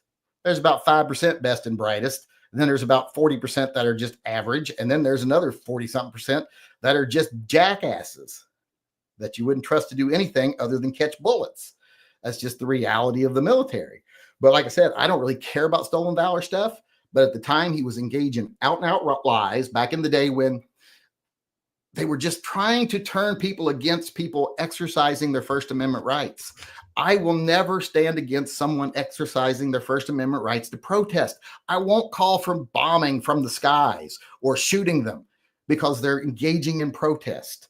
And when I was seeing people in the gun community do that, I was just so disheartened that people in the gun community would turn their back on the First Amendment and the other amendments, but then pretend to be saviors of the Second Amendment. Support all the amendments, support the freedoms of all people. And if you can't do that, well, then you can't really stand up as a valid supporter for the Second Amendment. If you stand up and preach the values of the Second Amendment and someone says, well, yeah, the other day you said those people should be shot for protesting. Well, then my voice is just useless now. And I don't want useless voices in the gun community. I want people that can stand on their record and can say, yes, I do also support this. I don't agree with it, but I support it. and that's what I was trying to get. And I was so disappointed in Mr. Guns and Gear. The fact that he was engaging in the fear mongering and stuff for profit, that bothered me. Like, be angry and here's a discount code so I can get a kickback from a product. That kind of thing angers me. That's the worst thing in the gun community, that the gun community has gone to where it's all about discount codes, kickbacks from gun organizations, payments from Leviathan. That's the big things in the gun community now. That's what drives the gun community. And that's mainly because YouTube cut the gun community off from like legitimately making money on YouTube. The only money you can really make on YouTube as a gun channel is live chats and stuff. So, but yeah, true though. That is real. Yeah, affiliate marketing killed GunTube. Yeah. So let me ask this: if you're so confident that Mr. Guns and Gear did false claims on disability, do you have any court records showing that they collected it back, or that he had to pay it back? Because I don't care if that was true, he would have had to have paid it back. But don't care. I don't see. Never even mentioned it. Never even said what it was on air. So don't care. I don't know why you're so worried about what I said about Mr. Gunsker. Why wouldn't you be more worried? Because it proved that you're a liar. Wait, this is a question though. Why would you not be more worried that it could be proven they were telling lies to all their viewers, lying to them to make them angry? Why are you less concerned about that they were lying to you? Why are you less concerned about the SIG 320 being unsafe? That doesn't have anything to do with why you're less concerned about the fact they were lying to you than you are whether their feelings. They weren't lying though. They were lying. No. Yes, they were. They out and out said something was happening that wasn't happening. And they thought nobody from the gun community would be there. I was there because I'm not a coward. I go to these things. I go to the protests. I go to Proud Boy things. I go to all these things. If they're happening near me, I go. There you go. I'm not a coward. I don't sit back in my chair and just be like, ooh, these evil people. I go down and I talk to them because I want there to be more gun people. I want there to be more pro-Second Amendment people, period. I don't decide, well, I'm willing to throw the Second Amendment under the bus for profit right now. Not going to do that. I had every opportunity to do that and chose not to. So I don't understand why someone who cares about the Second Amendment and the gun community would be more concerned about, my childish little jabs at someone than whether they were lying to you for profit or not. Because it illustrates that you have a past of lying. No, it doesn't illustrate that I have a past of lying. If you tell lies about Mr. Guns and Gear, that wasn't a lie. That wasn't a lie. When I said someone came and to you me, don't care if it was yes, a truth they did, or not. and that person actually came to a chat. So that person does know him, did say he got disability, said he goes to the same gym as him. That's an accusation. I didn't care if he ever proved it or not. And I didn't say it was true. I even said might not be true. But I want him to come on and talk to me about the lies he's been telling about what's going on here in Portland and Seattle. So because I lived in the area. So you trusted a third party. Huh? You trusted a third party to give you information, and then you went on what that third party said, and then I said, kind of like what true. I trust Gungas Khan having that experience might not be true. Might be true, might not be true. Unless they can prove it's true, I'm not going to go say it is. So the main point was, I apologize to the viewers. Huh? I didn't think that Yankee Marshal would get on here and just be in complete denial about everything that he said. Said anything, dude. I don't know. And then just deflect like this. So far you've shown that you don't remember what I said, but you remember what I said. That I did this in a video. I got punched in the face in a video, and then you admit that no, you didn't get punched in the face in the video. So it's like you contradict yourself left and right, and you don't want to deal with subjects. Every time we say something like, why wouldn't you be more concerned about them lying to you? You want to change the topic, or you want to talk about Funko Pops or somebody's sexuality or something like that. Because I know him firsthand. On the real I topic. don't think he's lying about any of that stuff. About what stuff? About anything that you're accusing him of lying. I showed something he was lying about. Did you not believe it? Did you I don't think believe that building was actually being burnt down? I don't believe it. Did you think that? So you really think that BLM had surrounded the building and they had ARs and that they were about to burn it down with the police still in it? Potentially. I don't know enough. You thought that was happening, even though I took my video camera and said, here's the building they're talking about, and here's the stage. How do I know that was the right building? Because it was that building, that police district building. How do I know You don't that? know what the district building is? You must be real easy to fool if you can't validate anything.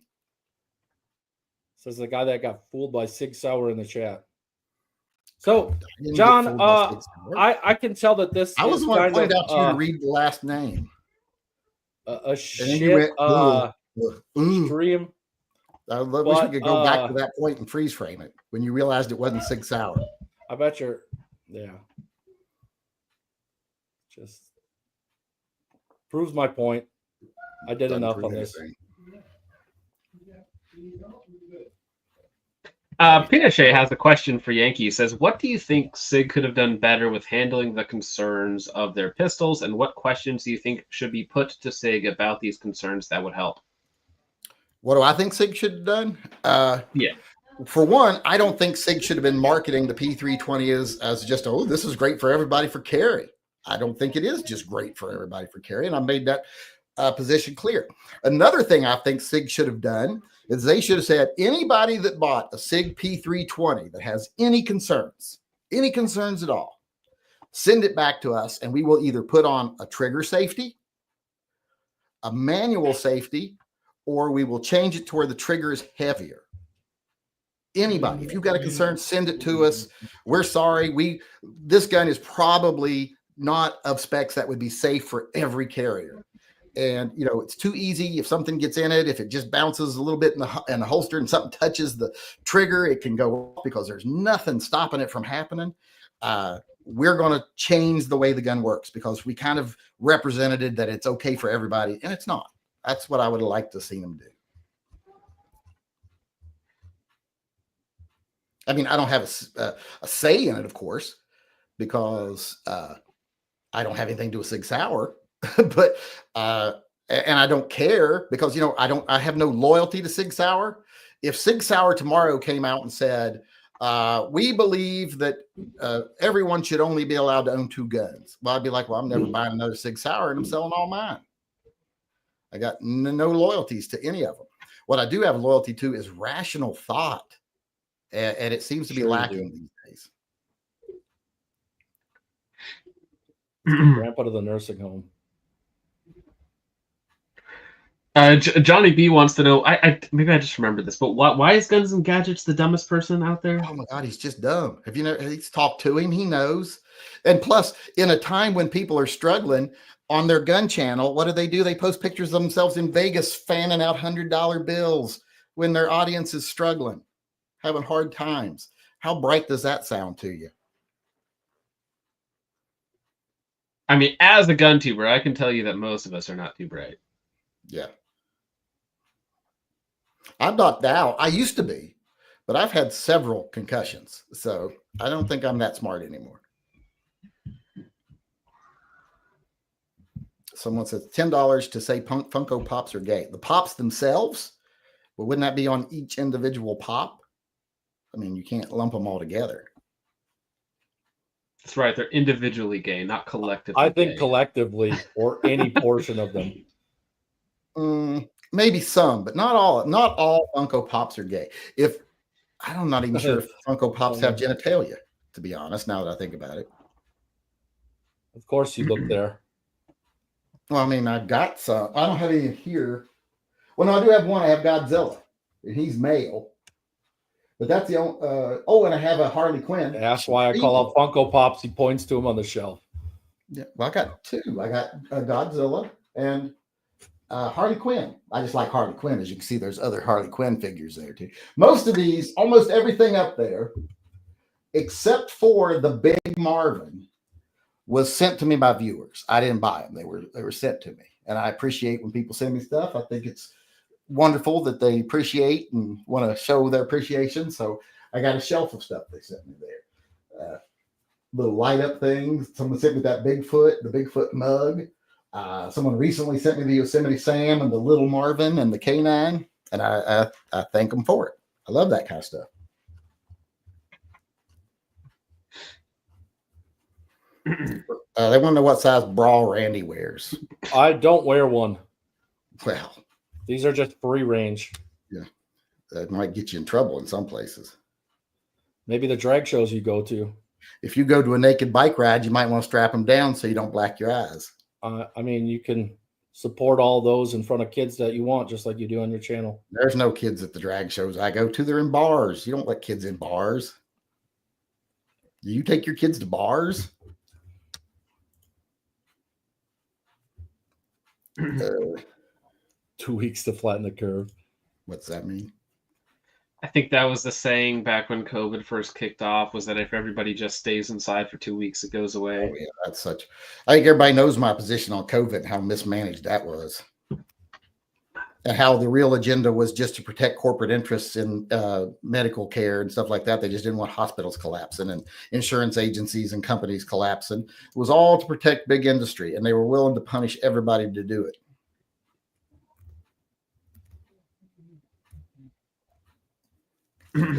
Are we talking? Anybody talking? Well, I mean, this wasn't my debate to have. I just didn't know if we were doing a question and answer afterward or something.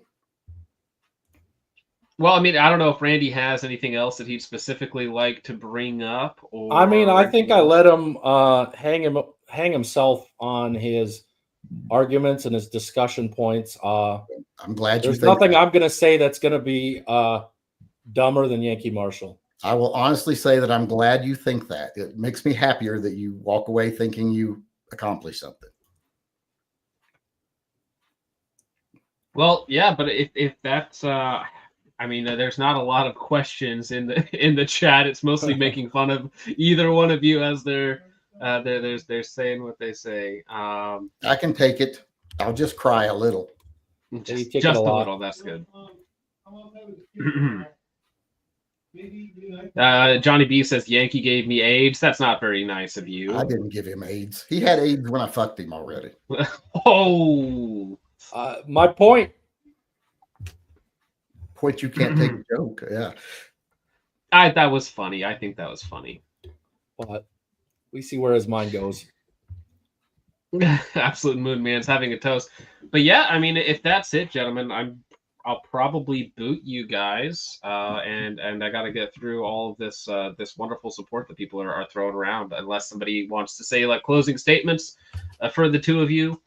I didn't even know what we were talking about, so I got no clue. I mean, yeah, this was very last minute, Yankee. Thank you for making the time to come on here and hang out, because like I messaged you today, basically, or yesterday is when we got it settled. And like I said, I don't know what we're discussing, but I'll come.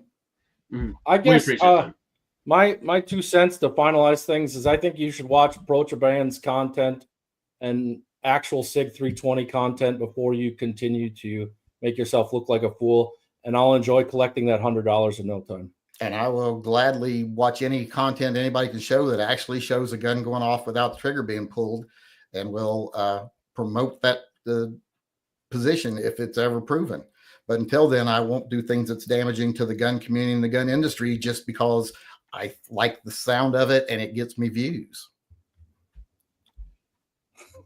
All right. Well, thank you very much, gentlemen. I appreciate it. And I'll talk to you guys later. Thank you very much for hanging out. No problem. Thank you. Take care. You too. Bye.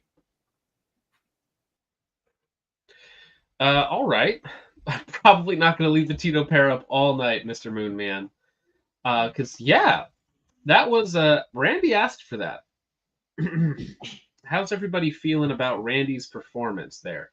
Randy wanted to come on and debate Yankee Marshal. He asked if he could use my platform to do so, and I said yes, of course. I don't have any problem if people want to talk it out in the gun space, especially, let's say, more controversial figures. Not a problem for me to have them on. I was expecting more evidence and like points listed out from Randy, but you know, say la vie. Say la vie. Let me put you guys up on chat here. I might even send over a quick invite to Hop if Hop wants to hop on here, as they say. Sneed invite. I just sent it over to him. Yeah, let me. We're gonna invite some folks on. Hop was watching, and I think he's gonna join us in just a second. But you guys were insanely generous tonight. You guys were the best part of the debate. Let no one forget that the chat was the best part of the debate, if you even want to call it that. with a no prep debate, yelling at each other and making jokes, some of which were funny, some of which not so much. That Mitchell Black for $10 says, I'm about to issue chargebacks on my credit card if the debate doesn't end. Yeah, towards the end, I was basically like, I'm about to kick these guys off. Like, I don't think there's anything more meaningful that they're going to say to each other rather than some simple banter back and forth. So, people saying Randy lost. We got a Wild Hop is appearing. How's your evening going, sir? Doing pretty good. Well, let's get your thoughts, dear viewer. What were your thoughts on that debacle that just happened? I kept getting the impression that it was an argument between two people about a movie, one of whom had actually seen the movie, and the other one who just assumed what the movie was about. I think my position about the Sig 320 is pretty well established, but I think it's pretty clear that Yankee Marshal has actually read the sources and that other people have not read the sources, and so they're like, dude, the source says it's unsafe, and he's like, did you read it? And their response is, no, but I always meant to. I thought I'd get around to it. So I don't know. And again, like he's citing sources that I haven't read either, and I'm like, that doesn't sound right. But I didn't read them. Mm-hmm. So what am I gonna do? I'm gonna be like, that's not what it says. Well, I didn't read it. And if he says he read it and it says this, then I'm like, well, fuck. Now I got to go read like 48 pages of government legalese bullshit in order to even have this argument. Like, I think this is why it's so frustrating, is that nobody really actually gives a shit. They're basically just like, I already decided I don't like this gun, and if a source comes out about the gun, I'm like, dunked on them, because it's a lot easier than actually reading it.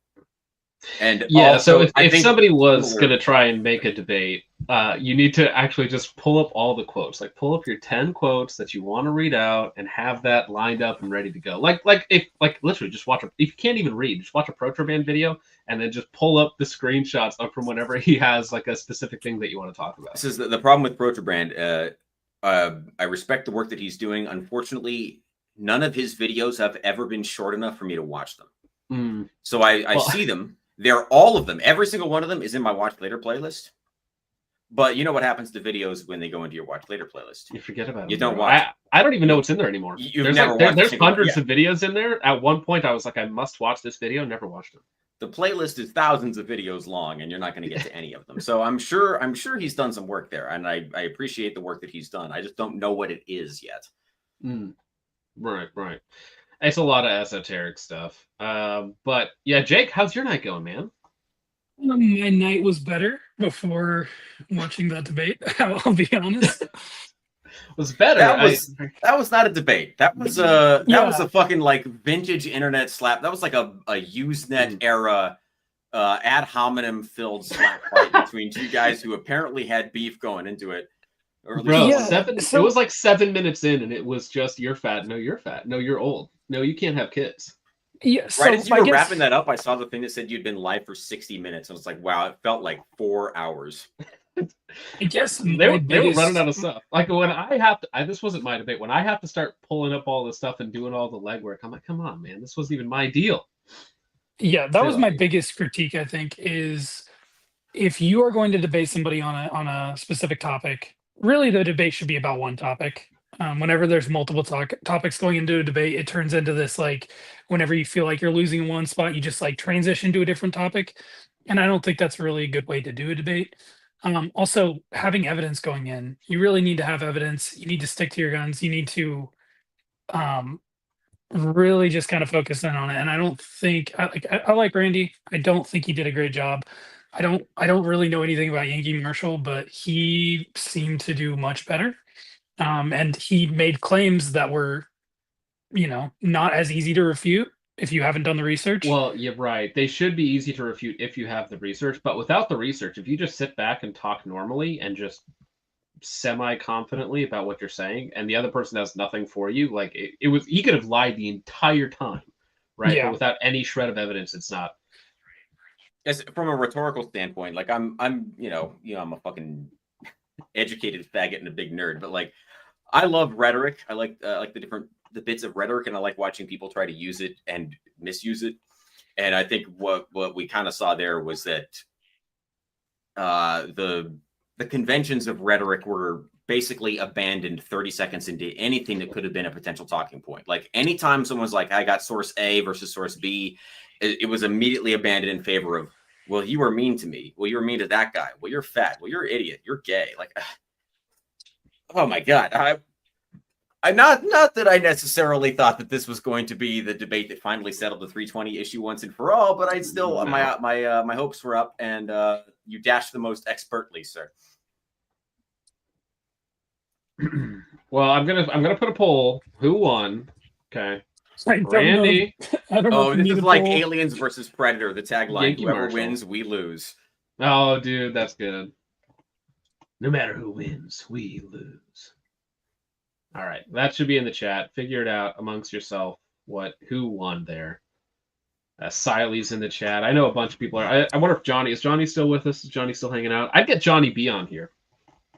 Johnny B, I will send you an invite. You can come on here and say your piece because I know you were excited for this, man, and I don't know if it lived up to your expectations. So Johnny B, if you are still here in the chat, I will send you an invite. Just tell me where to send it. Let's see. The ad hominem was heavy, and they both did it. But well, ad hominem works great if it aligns with your point, right? So if you're talking about physical fitness and the other guy's fat, or you have a bigger deadlift than they do, right? You just throw that at them while on top of your point. Fantastic. Totally unrelated, just personal attacks on people that do nothing to prove your point. That doesn't. That's not good. Well, and I do have to say, Yankee Marshal got Randy to derail almost immediately. Just by a little bit of prodding got Randy to. And now listen, Randy was very critical of another performance that I had not too long ago. So being able to sit back and watch him have much the same issues that I may have had at an earlier point in time may have been a little satisfactory to me. Well, sorry, Randy. I think that debates are bullshit. Like the whole concept of debate, I think is completely nonsensical because I've had some lovely conversations with people where it's like we are on opposite sides of the issue, but we're trying to solve the problem. And I always think that's fantastic. It's extremely productive. You know, different people trying to figure out to try to understand the other person's position so that you can come to sort of like an actual conclusion, a usable conclusion. Internet debates, we know, are not like that. Internet blood sports has proved beyond a shadow of a doubt that the point is to make your opponent look like an idiot. And unfortunately, since the audience is not well educated in the types of rhetoric, they don't actually care who wins the argument. They're just looking for dunks, right? So internet debate is a complete fucking shit show. But what else? Nobody won. We don't. I mean, what is it? Thursday night, probably. It's a Thursday night, bro. I don't have anything better to do. Yeah, exactly. Sig Sauer, Mr. Sauer, has a question for Hop for $20. Says, "How long were you Yankee Marshal's roommate? Also, where do you dance at?" Did you catch when he said that his roommate was a WCW wrestler? WCW went out of business in the year 2000 or the year 2001. So that was a fucking while ago. I was not living independently in 2000. I was about 10 years old. That's a different conversation if you were Yankee Marshal's roommate at that time. Yeah, if I was living with Yankee Marshal at the age of 10, I would hope that social services would get involved. But not to mention the drag queen behavior. That's the felony. The timelines don't add up. But I just desperately want to know which WCW wrestler it was. Because drag queen and WCW, that's got to narrow it down to basically one person. Yeah, I don't know what the cross section is. So you can actually figure out exactly who it was. That's funny. Folkstrips Wife for 5 says, "Guys, my basement hotspot didn't let me watch the debate. Describe the debate in 3 words and 2 emojis before Focus turns the hotspot off." I didn't realize you had internet down there. Unbelievable. But thank you, Anna. I appreciate it. All right. Well, we're just going to start at the beginning, and this is going to take a minute. We're trying to blow through this, but it's an insane amount. You guys loved it. Apparently, the winner was the chat. The chat enjoyed every minute of it. Subarctic Psycho for 2 says, "Yankee Marshmallow, haven't seen her in years." Yeah, GunTube OG. Johnny B for 5 says, "I'm just here for the shit show." Well, I hope you got what you were looking for there. Again, I'd love to have you on right now and get your thoughts on it because I think that'll be very funny. Moonman for 1 month says, "Richard, preemptive Tito. Do it for her. I did give you the Tito." But Richard's not here. Richard is actually moving right now. He's very busy. Johnny B for 5 says, "Let's go." Indeed. Sea shanties. Yeah, we had discount techno cyberpunk music instead of sea shanties today. But thank you, Mitchell Black, for the 2. Johnny B for 2. This was 4 minutes into the debate. It's like watching a train wreck. Yeah. That was Mitchell about Black 59 minutes premature. Mitchell Black for 2 says Randy Fick looking like a whole snack. Yeah, dude, I knew it was going to be fat versus fat comments. Fat versus fat and old, fat and retarded, whatever it was going to be. The Lightsport for 5 says instead of debating the P320, both should just get a gym membership. Yeah, that might have been more useful. A more useful use of all of our time and money. Doc for 5 says, please let YM become Sig 320's greatest defender. Well, hey, infinitely better job than the actual Sig's greatest defender. Thank you, Doc, for the 5. Mitchell for 2 says, Yankee, why do you fit the Sig ER stereotype? And I was interested because as soon as he said that he doesn't trust himself to carry a striker-fired gun, I was like, maybe it's just because you grew up in a different era. But I mean, I was like, I don't know. I don't know if I trust your opinion on firearms after that. Yeah, the comment about like finding all striker-fired handguns to be inherently more dangerous, that's kind of strange, in my opinion. I think he's old enough to have lived through the Glock leg era. And that's one thing that I always find funny. Like, you can watch the chat. Not a single person in this chat remembers Glock leg. I don't remember it from having experience, but I remember from reading about it, because going back through historical sources. The Glock was once the most unsafe handgun ever produced. And just a shitload of cops shot themselves with Glocks. Like an insane number. But they weathered the storm, and now it is considered the safest of the handguns. How did that happen? It's because, I mean, I think I probably brought this up before. You ever watch a guy drawing a 1911 in slow motion? His finger is pulling the trigger as soon as it's out of the holster. And the thing that's keeping him from hurting himself or one of his partners or, fellow officers is the manual safety. That legitimately fucking saved a lot of lives. The manual safety on the 1911, like, it kept a lot of people trained around the manual safety and otherwise would have been extremely dangerous to themselves and others. So Glock used to be the fucking specter that was taking police officer lives. And now you're like, thank God for Glock, because once Sig 320 is no longer safe, we got to go back to Glock. Yeah. So this is why, again, I'm a lot more in the middle of this topic than either Mr. Yankee Marshal, you, or Randy. Is that? But yeah. So with the striker fire transition, I get that, because they're totally different type of firearm, transitioning from double action revolvers, 1911 style firearms, maybe some double action, single action. It's different. If you do a class, a handgun shooting class, there's going to be a lot of stuff where they talk about preparing the trigger as you push out. But most people are not so good, not so experienced, and also people have a really difficult time understanding what they're actually doing, which is why you have to tell them what they're doing or show them on video what they're actually doing. So there's a lot of people who are prepping the trigger on the Glock here and then pushing out. And unfortunately, I think that the Sig 320, this is where I may agree with Mr. Yankee Marshal, is that the Sig 320's trigger is unacceptably short and light. I think that's unsafe. I would not carry 320 because I think he points out that it's similar to carrying a 1911 with the safety off. Because the trigger on the 320, I mean, it's a race to the fucking bottom. People are like, what's wrong with Glocks? The triggers are too heavy, they're too spongy, they're too whatever, they're too stagey. So what do you have to do to compete with Glock? The only way you can compete with Glock, honestly, is going to be better trigger. But how do you get a better striker trigger than a Glock? You do what Smith & Wesson does, which is almost a fully precocked striker on the 2.0. You do what the Sig did with the 320, which is, again, almost a fully precocked striker, removing the trigger dingus. People complain about the trigger dingus. It makes the trigger feel weird. It fucks with their finger. You're like, how do we make our gun better than a Glock? Because otherwise, why would somebody switch? Because the question is not which do you buy, Glock or Sig. It's, do you buy Sig to replace Glock? The Glock you already have, because Glock's been entrenched for 20 to 30 years. So they've got to compete on this shit. They've got to make the trigger better. I don't think you can make the trigger on a striker-fired gun that much better before it becomes risky. So you've got PDP and Smith & Wesson M&P 2.0, which are basically just slightly more pre-cocked versions of Glock, so they're lighter and crisper. Sig was like, hey, they advertised themselves. They were like, we've got the best striker fired trigger. It's like, I think you guys took it too far. I think you made the trigger so good that it's now suicidally fucking light and short. Yeah, but the PDP and MNP 2.0s have a better trigger than a stock 320, at least in my opinion. So, I mean, a PDP... Sure. I'm not sure. I always find that the 320 trigger feels like, in dry fire, it feels very spongy. It's got a sproing to it.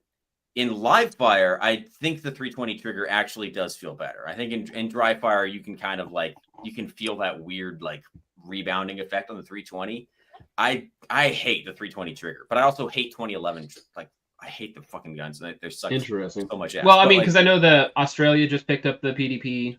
Pennsylvania has the PDP as their service weapon, their state patrol. So I haven't seen the same issue. And also, I think fundamentally, the safety design is different. Like on the Walthers and on the MP 2.0s as well, you have a slide-mounted safety block that is a steel pin, essentially, that is impenetrable and almost foolproof. Like, that's why Glock uses it. It's almost foolproof. So you can get away with a mechanism. I think that's another one of the interesting things about that is like the classic Glock trigger safety or firearm block rather is a separate mechanism built into the slide, whereas on the Sig, because of the modular design, it's built into the FCU, right? Like, yes, you see that the image of the Sig 320 FCU pulled out. Like, you can pull it out of the gun, and it's got everything built into it. That's first of all, that's already kind of sketchy to me. And then, yeah, second of all, the lack of the trigger tab. I mean, I feel like that is a pretty important component of the safety mechanism, because I mean, nobody else, I don't think, has been really trying that. Like even Walther with the P99, they had their weird double action, single action system. It's pretty well known that if you drop a PPQ or a P99 hard enough, it will drop the striker. And so you're relying 100% on the firing pin block. Then they redesigned the trigger with the P99 QA, and then the trigger that they use in the PDP, where they're like, all right, let's make it more like a Glock. Then we'll do the tab trigger, we'll do the precock striker. We're gonna ditch the double action, mechanism, all that sort of stuff. So I think these are lessons that are learned, and yeah, I think Sig was like, how do we compete? And the answer is an extremely light trigger, because most people just associate light trigger with good trigger, which is a whole other problem. But they do have quite a light trigger, and a lot of people, dry fired in the gun shop and are like, nice, I'm buying that. Well, so I wouldn't even necessarily go through the safety issues as my only vector of concern against the P320. Like, it's just a known issue that the barrels weren't fully supported for a long time, so they would blow out the sides. Like, it was just a common occurrence you would see happen in class or in matches. And then you would see that as well. Like, all of that stuff is like that's such old shit, man. No, but that's fine. I think they're both problems to point out. Like, you say, oh, well, Glock did the same thing. I'm like, well, that's fine. Problem with the Glock, also a problem here with the 320. Or like the frame. I think it's a problem with reloaders. Like, I don't know, man. Like, people, at least with a Glock, their Glock has a little bit more like room to work on, because with Glock, it was 40 caliber Glocks, and in the early days of 40 caliber, there were a lot of FUDs who were buying 10 mil projectiles that were too heavy, and they were seating them too deeply, and they were creating this overpressure situation. So they were trying to hand load 40 Smith & Wesson to like dangerous extremes, and of course, they were blowing the fuck up. So. Yeah, I don't know. But I'm talking about 9mm handguns. With Sig, because I know 1040 that issue with competition guys who are probably either loading for power factor or reloading because of the volume that they shoot, or they're buying the cheapest ammo they can find, or they have an ammunition sponsor. I think it's kind of overrated. All of which tends how to many comp guys reload? Because most comp guys don't actually reload. They just find ammo that works for them, and then they just go for it, right? I mean, I buy Federal Red Box, the 200 packs. It's just generic off-the-shelf ammo. Everyday American for 2 says, we've run into the King Boomer. Indeed. Variable for 2 says, Yankee Marshal is a hyper FG. I don't know what you mean by that. Johnny B for 5 says, an airman literally died 2 days ago from a 320. The USAF made public comments on this. There is no debate to be had on the 320. Well, I have heard some conflicting information come out on what was actually happening when the gun went off. So there may be more to that story. Some people claiming it was holstered, some people claiming it wasn't holstered. So again, we will know more on that. But either way, it's very unfortunate that the serviceman lost his life in that. But thank you for the 5, Johnny. Thirsty Tree for 5 says, Yankee, if you're so confident in your opinion, why are you twiddling your thumbs and obviously anxious? Your body language is obvious, dude. Well, I mean, everybody has their tics or whatnot. I don't know if he was. Some people are just naturally nervous. Yeah, I don't know if the body language argument is super persuasive, honestly. You can create your own stuff. You can be like, every time Hop goes for a drink, that's because he's lying. Yeah. No, it's because I'm a fucking alcoholic, you piece of shit. Right. That he has a tell. He has a tell. Chud for 2 says, Ronberg Cohenstein's least retarded boomer. Thank you for the 2, Chud. I appreciate it. Subartic Psycho for 5 says, remember when Yankee Marshall got bitch slapped at Chaz by a commie back in 2020 and he was like, I'm on your side. I do remember seeing that video. Now, he claims to have not have been punched. I thought he was objectively punched in that. But again, I haven't gone back and rewatched the video recently, so you can tell me anything about that situation and I would just believe you. Puddle of Chud becomes a new member. Appreciate that, sir. Johnny for another 5 says, Randy, the P320 is dangerous. Yankee, you're fat. Ad hominem is the gay's only defense. Again, I really hate to go after Johnny B, who I love. I love spending time with him. He's an awesome dude. And Yankee Marshall, who I unsubscribed to like 8 years ago and have never watched a video of his again. That's the opposite of what happened. I'm sorry. Objectively speaking, that is not what happened. It was the other way around. I get getting your boy, but yeah, it wasn't. It was not as clean. Listen, I mean, I will ride or die for Johnny I would have B. loved it. Yeah, I'll ride or die for Johnny B. But that's not how that went down. I'm sorry. Kim Jong-un, Rocket Man Extraordinaire for 5, says Sig is facing criminal conspiracy charges for covering up a defective deadly weapon in furtherance of defrauding the U.S. government for profit. There are many investigations going on into Sig. I wouldn't be surprised, like, over the next 5 to 10 years, because it's going to take a lot of time to unravel. Whether you're talking about sketchy ways they win contracts, hirings, firings, all sorts of different fun stuff that will eventually come out. But as with anything government related, it takes way too long and ends up being too expensive.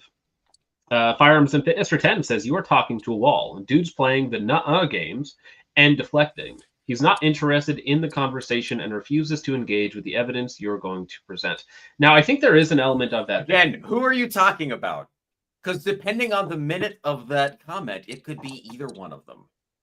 Right, but what I would say to that is, like, if I present you, like, this person says this happened, the RO signs off of it, the range signs off of it, do you think that Gungas Khan, the RO, and everybody else there is a liar?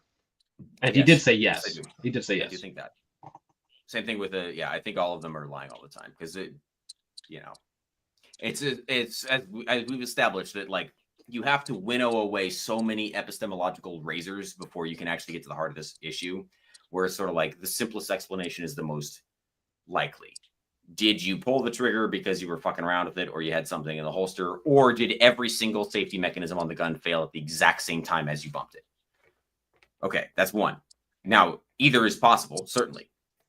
And then next, it's like, okay, well, do you have any incentive to tell the truth about this? No human being in history has ever had the incentive to admit to an ND because it's just bad for you. Like, it's no matter who you are or what you're doing or what your job is, you don't want to admit to an ND because it makes you look bad. And it could cost you, at the very least, just makes you look like a fool, which nobody likes. At the worst, it could cost you your job or put you in jail or cost you money. Like, so of course, I think, again, Yankee Marshall was essentially correct for most of this debate, where it's like, look, you are basically asking me to say every single logical train of thought is wrong because, well, the guy said it went off.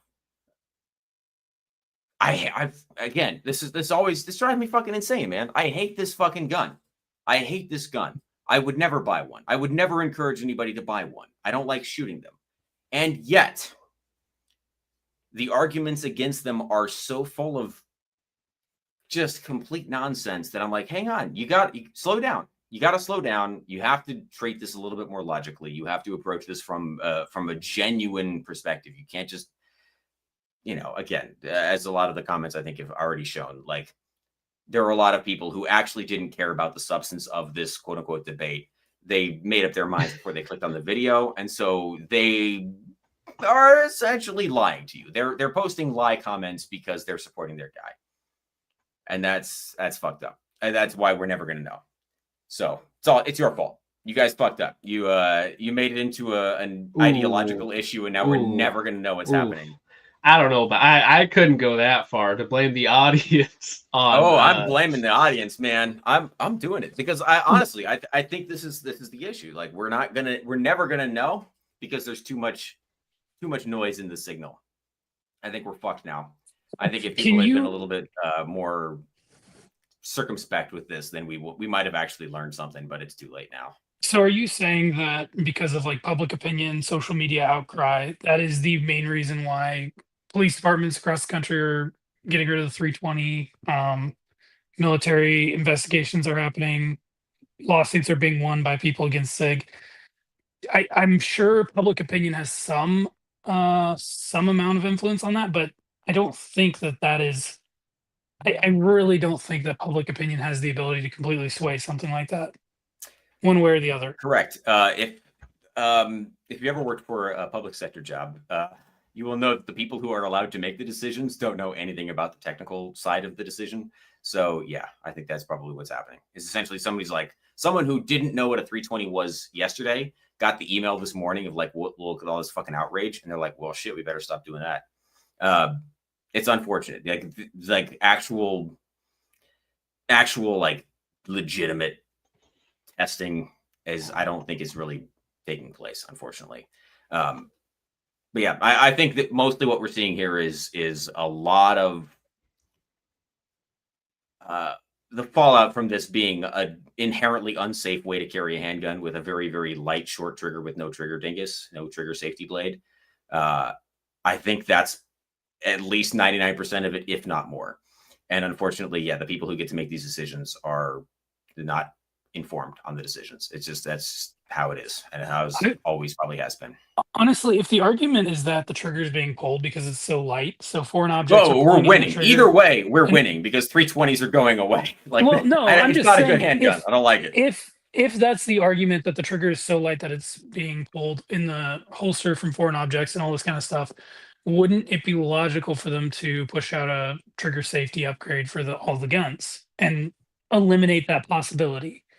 Yeah, I think that, remember, like when the gun was like first it launched in the initial like push, they were like, you can have it with or without the trigger dingus, and it's like, why could you ever have this gun without the trigger dingus? Like, it's, as we talked about earlier, there isn't a single other that I know of striker fired pistol that doesn't do the trigger dingus or some kind of double action system like the Walther P99 anti-stress trigger from back in the late 90s. Like, that should never have been an option. Unfortunately, it's got to this point because everybody, they really, really want that light, crisp trigger. Unfortunately, I'd have to go weigh my P320 trigger because that's not the way I remember it. I have one sitting in my closet because it never gets shot or touched, but it might still kill you, from what I've heard. Well, yeah. It's something related to it might at some point. Johnny B for 5 says, watching Yankee, it makes me want to go marry a dude. I don't know what to do to rectify that issue. Maybe watch, I don't know, Transformers 2007. Yeah, that usually does it for me. That one made me laugh quite a lot when I saw it come through. Chud McGill for 5 says this guy doesn't trust himself with a striker-fired pistol. His opinion means nothing when Glocks have been around for 40 years, and there is no excuse. But as Hop said earlier, he lived through that Glock leg period, which that's where I would be on Glock's side in that, just because, and it's not more understandable, right? You're going from completely different styles of firearms, completely different training, but now that striker-fired pistols have been around for 40 years, this shouldn't be an issue. I don't see why it's popping back up again with only the 320. And my simple explanation, I mean, there's many vectors to attack the P320. I don't think the trigger pull necessarily. I think the complexity of the mechanisms, the changes in manufacturing, the different types of manufacturing that go into it, the modularity in and of itself is probably a problem. And I mean, you can just look at LFD has a great video on like 10 different years of P320s. They all got different parts in them, different manufacturing tolerances. And yeah, you get 3.5 million of them in the wild, and a couple dozen just go bad. There's also there's the volume thing. This always comes up with like Holosun. People be like, well, Holosun has more QC problems than Aimpoint. And you're like, yeah, but compared to how much volume both of those companies do, Aimpoint's quality control objectively far worse than Holosun. Holosun is selling trillions of these things, and they have a handful of quality control problems. Aimpoint is selling thousands of them and has the same number of problems. So it would pretty much suggest that market share is a big part of it. So you could also use that argument with PSA, I suppose, but right. I mean, again, I'm still curious about the PSA thing. I'm PSA curious myself. I bought a Saber rifle because I want to test it out a little bit, and it came in, and goddamn, if it didn't have a couple of weird little problems that nobody else seems to have. I have a interview with a assembler at PSA. Specifically on the AK side of things, and that was a illuminating conversation that I had, I think about a week ago now at this point. I need to work on that video a little bit more, but yeah, interesting stuff that goes on in their QC department for sure. Bulge Deep is a member for 5 months, says not a fan of YM, but that poo shirt go hard. Johnny B again, he's getting AIDS from this. Well, no, you're not getting AIDS, but your wallet is getting lighter by the second the more you watch this. I feel like aid $sign is probably one of those like shitcoin rug pulls. Yeah. Bro, have you invested in AIDS yet? Yeah. I'm gonna AIDS to the moon, bro. Honestly, I don't. You're right, Hop. It really wasn't a debate. It was more just like a. It was just unfortunate, and it probably shouldn't have happened. Like volunteering to go into something like that, it's just I don't know. Randy asked for it. So I assumed that this was going to be a much more one-sided debate because Randy knew about this for about a week, and Yankee Marshal had 24 hours. So I assumed that this was going to be a much more lopsided. What about this X and Y? You said this. Like, just pull up the evidence, timestamps, clips, pull up the quotes, whatever you want, right? You have all this time to do that. I thought that was how this was going to go. But yeah, it was just extremely unfortunate. It was like watching a car crash. But hey, we live and we learn. Zephon Pertu says Yankee is everything that's wrong with the 2A world. This is early on in the debate. I think we're going to start to see a tide shift in these. Tack Driver for 5 says Yankee, just like your claim about Silencer Shop lobbying against the HPA with zero evidence. Again, if Randy could pull up a quote of that during the stream, that would help bolster his point. That was also probably Silencer Central. I feel like Silencer Shop skated through that entire thing scot-free. I think the claims were made against Silencer Central, but nobody knows that there's actually 3 different companies. They think Silencer Central Shop and Co are the same fucking guys. Says Silencer, bro. Come on, this is who you're fucking arguing against. Just don't forget that. Firearms and Fitness for 5 says Yankee, stop your gish gallop. Haven't heard that one in a long time. And personal attacks. You're acting like a child. You are doing this not to not engage with the debate. To be fair, Randy started off very quickly. To be fair, very quickly. That's not how it went. It was the other way around. Why is it, Mr. Focus Trip, that your audience insists on making me defend Yankee Marshal and the Sig 320? I feel like that's your fault. You messaged me with how the debate was going, and you wanted to come on here. So All right, you got yeah. I mean, you didn't have to do that, but I mean, I think a part of you. Well, listen, Hop. If I'm being real, okay, we don't have fucking jobs to get. Look at the background on here, okay. I think there's a part of you that's like, this is going to be a fun time, and I get an excuse to drink some beers while hanging out. Right. Before I joined, I was not drinking beer. I only started because I joined. It's an excuse to drink more beer. Sabartic Psycho for 5 says Yankee sure loves talking about other men's dinglings. Again, when they started yelling about each other's kids, I was just sitting there as a Tito pair, just kind of quietly hoping it was going to end. Team Jong-un for 5. Thank you, sir. I hope you're there was a tremendous amount of penis talk, which was kind of weird, kind of sus. I'm not gonna lie. Wasn't quite sure where that came from.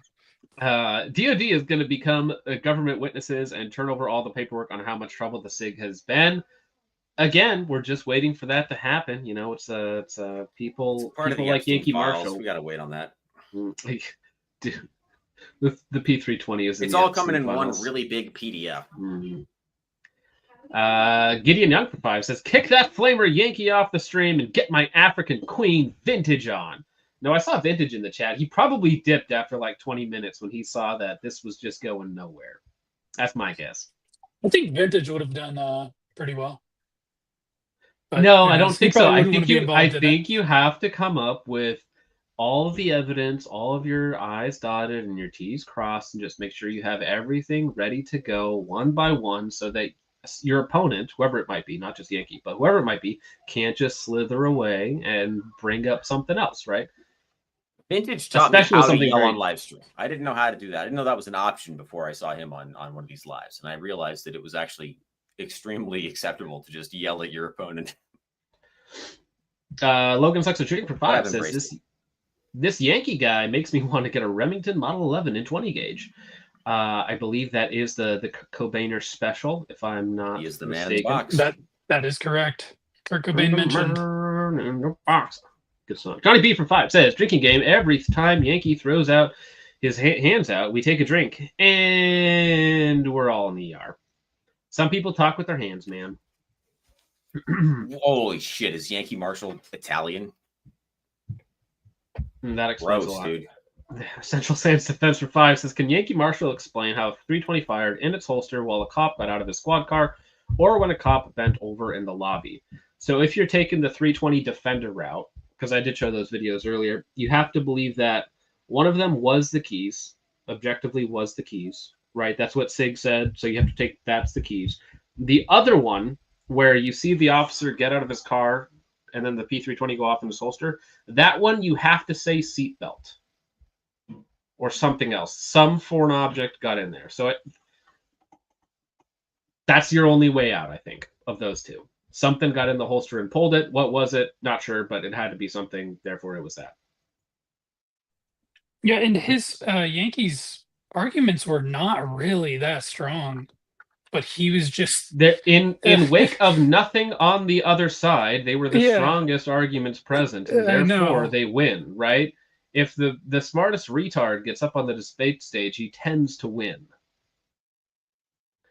Nick for 5 says, I think something is up with the P320, but if there is a mechanical flaw with the design problem, should be reproducible in a controlled environment. You would think, right? But I think it is so hyper isolated to a million different tolerance stacking at the same time that is almost hyper specific to that individual firearm and circumstance. So it is, and again, there's 3.5 million of these things floating around. So I mean, like, quite literally, there might only be 50 of these quote unquote bad firearms in existence, and 20 of them are in cops' hands, and another 20 are with the military, and 10 are in civilian hands, right? And in the right set of circumstances, if a unicorn farts on it, it gets to go off. I have a theory about this. Go for it. My theory is that in order for all this stuff to happen, the firing pin block has to be inoperable or defeated in some way. Like it's stuck. Like it's stuck high. That is something that has been reported, where they're either bent, missing, the springs are gone. That is something that has been reported. So that's like a known possible issue, but we haven't gotten them all. My thought that when dry firing it, it's possible for an out of spec firing pin block to get stuck in the defeated position, and then when the gun goes off and the actual discharge of the cartridge shakes the gun enough that it makes the system, fall back into position. So it's once again operable, which is why every single time this happens, somebody takes a look at the gun. It's like, nope, looks fine to me. It's because the shock of the gun firing has repaired the firing pin block. Right. If it actually gets stuck, that's my pet theory. That's funny. I seriously believe this. Because otherwise you'd be I'm like, running with that right now. I'm going to publish a video tomorrow. An inside source at SIG told me what the issue is. Yeah. I told you. I just told you what's happening. That's like, why can't you take the exact gun that had the problem and recreate the issue? It's because by having been fired, the issue has been fixed. That's my theory. It's the only explanation I've got so far. B for 2 says Team Randy. Thank you, Johnny. Gabriel Baker for 5 says John just sits back with a smile and collects the money. Dream job. Yeah, it wasn't a hard day at work. You know, I didn't even have to prep. I just showed up. Moonman for 5 says, wow, this really is Yankee Marshal. Get FPS rush in here and I will feel like I'm 18 again. Throwback, gentlemen. Thank you, Moonman, for the 5. Hey, illegally armed America for 20. Hope you're having a good night, sir. Excuse me. Says, does Yankee Marshal think all these alleged cases warrant an investigation for safety's sake? I think he did say in that, to be fair, he said that, yes, I think all these little incidences need to be investigated and like reports filed, but he's not interested. I think Yankee just does not care, much like GBRS Group, unless you either provide direct video evidence of a gun's stationary going off or a report showing how it happened, that happened in an isolated or a controlled environment. That's all that a lot of these people are going to take as hard evidence, which is fine if that's your standard for everything. But thank you, Legally Armed America for 20. Chubb McGill for 2 says Yankee Hill's argument. Again, they go back to Yankee Machine or Yankee Hill. For 2 says, nuh-uh. Well, yeah, I mean, in the lack of evidence, just disregarding everything is a fine argument. Mark for 2 says this debate would be better with Yankee Marshal and Protraband. I think it would, as long as again Protraband actually just pulls up all the facts to slap on the table. Huge Ass for 2 says Yankee Marshal seems to be an expert on foreign objects. I knew that was going to be brought up many times in the chat. You know that man has a pretty good eye for a flared base.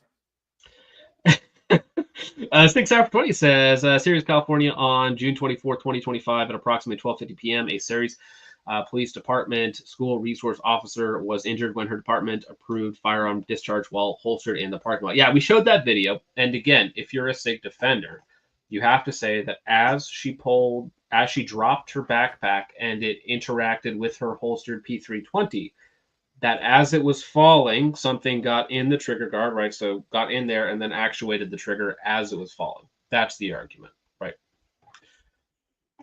Also, you could just say female. He also made a claim that I thought was kind of ridiculous when he said guns go off in the holster if you bump them. That just happens. As if that is a common occurrence with firearms. But again, it's like,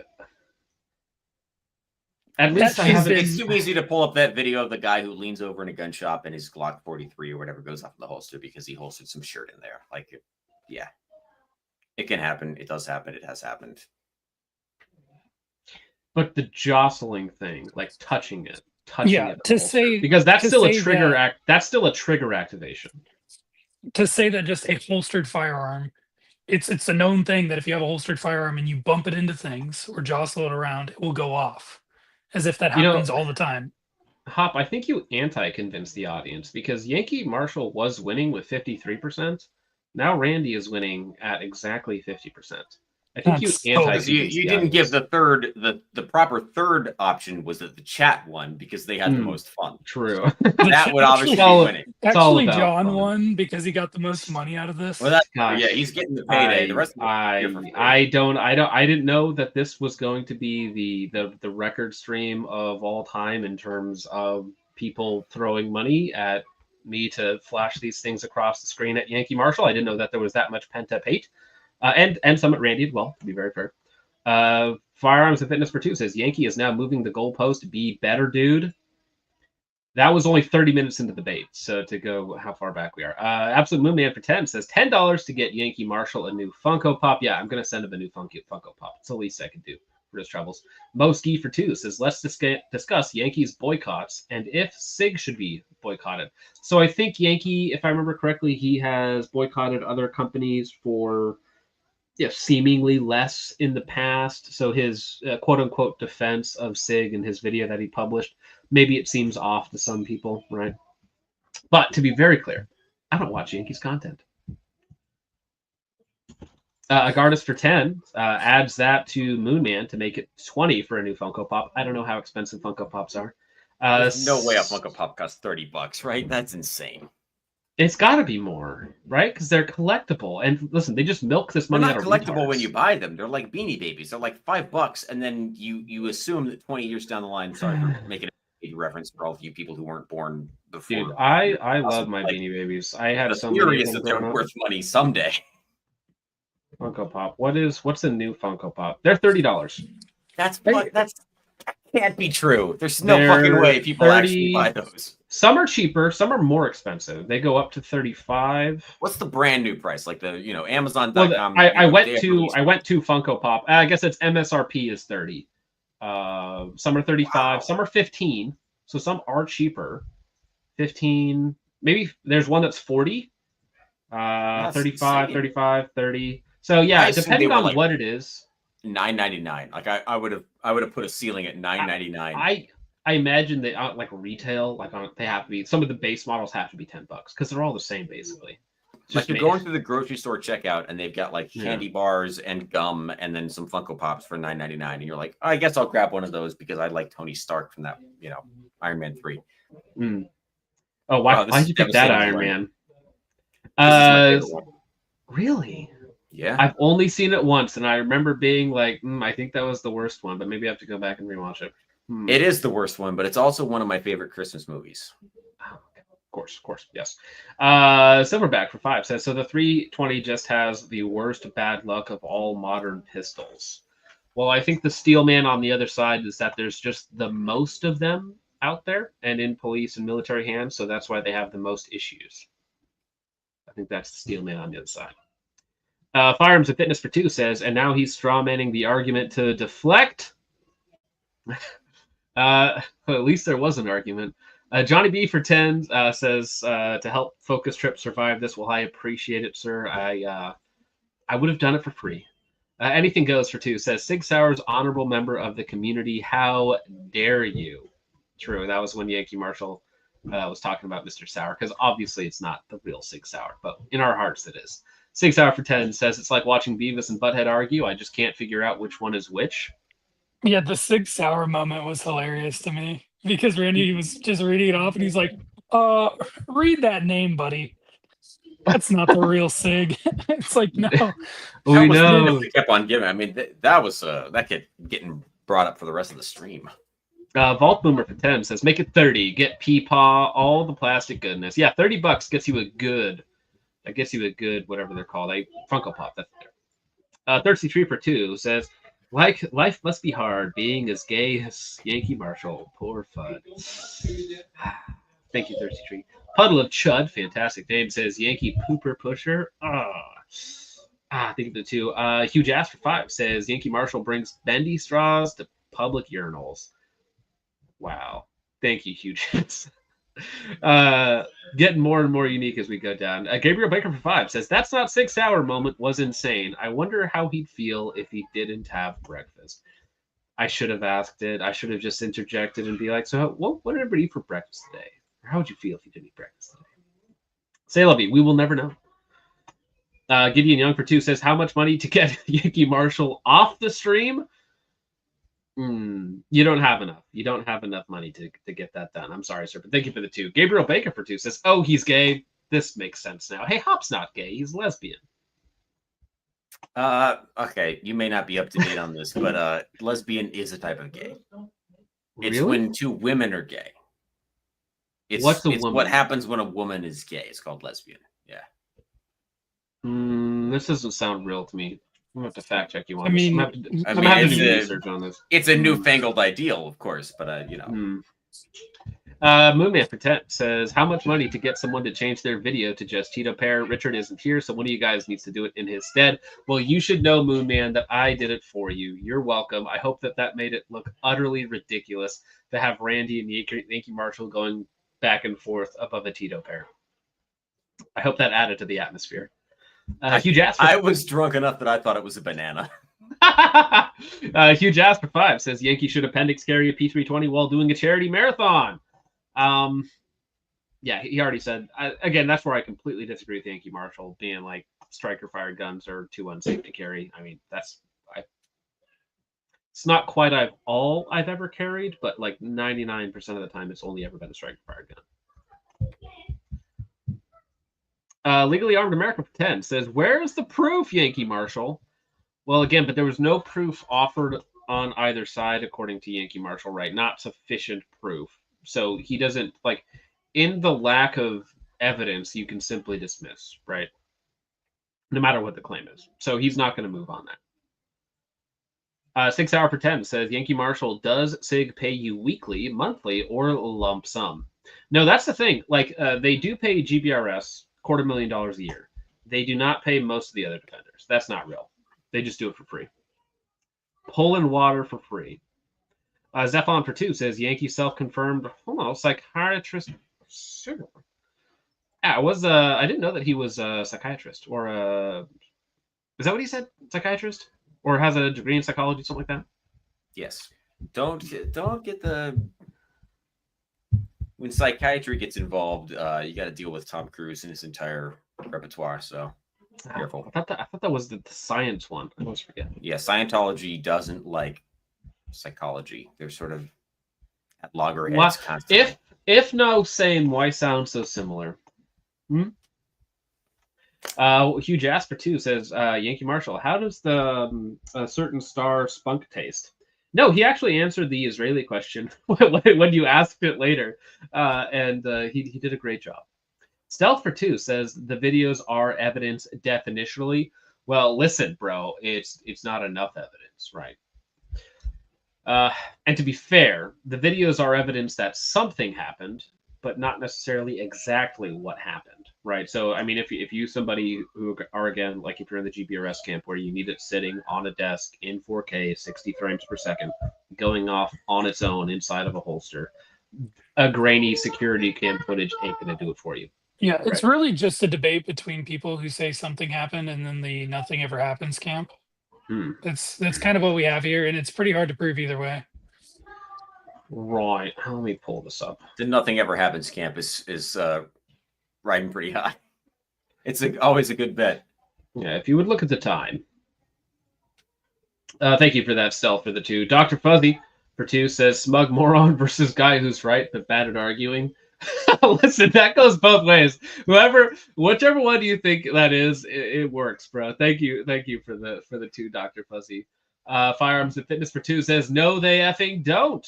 I do love no context super chats later on in the stream, like an hour after it happened. But thank you, Firearms and Fitness.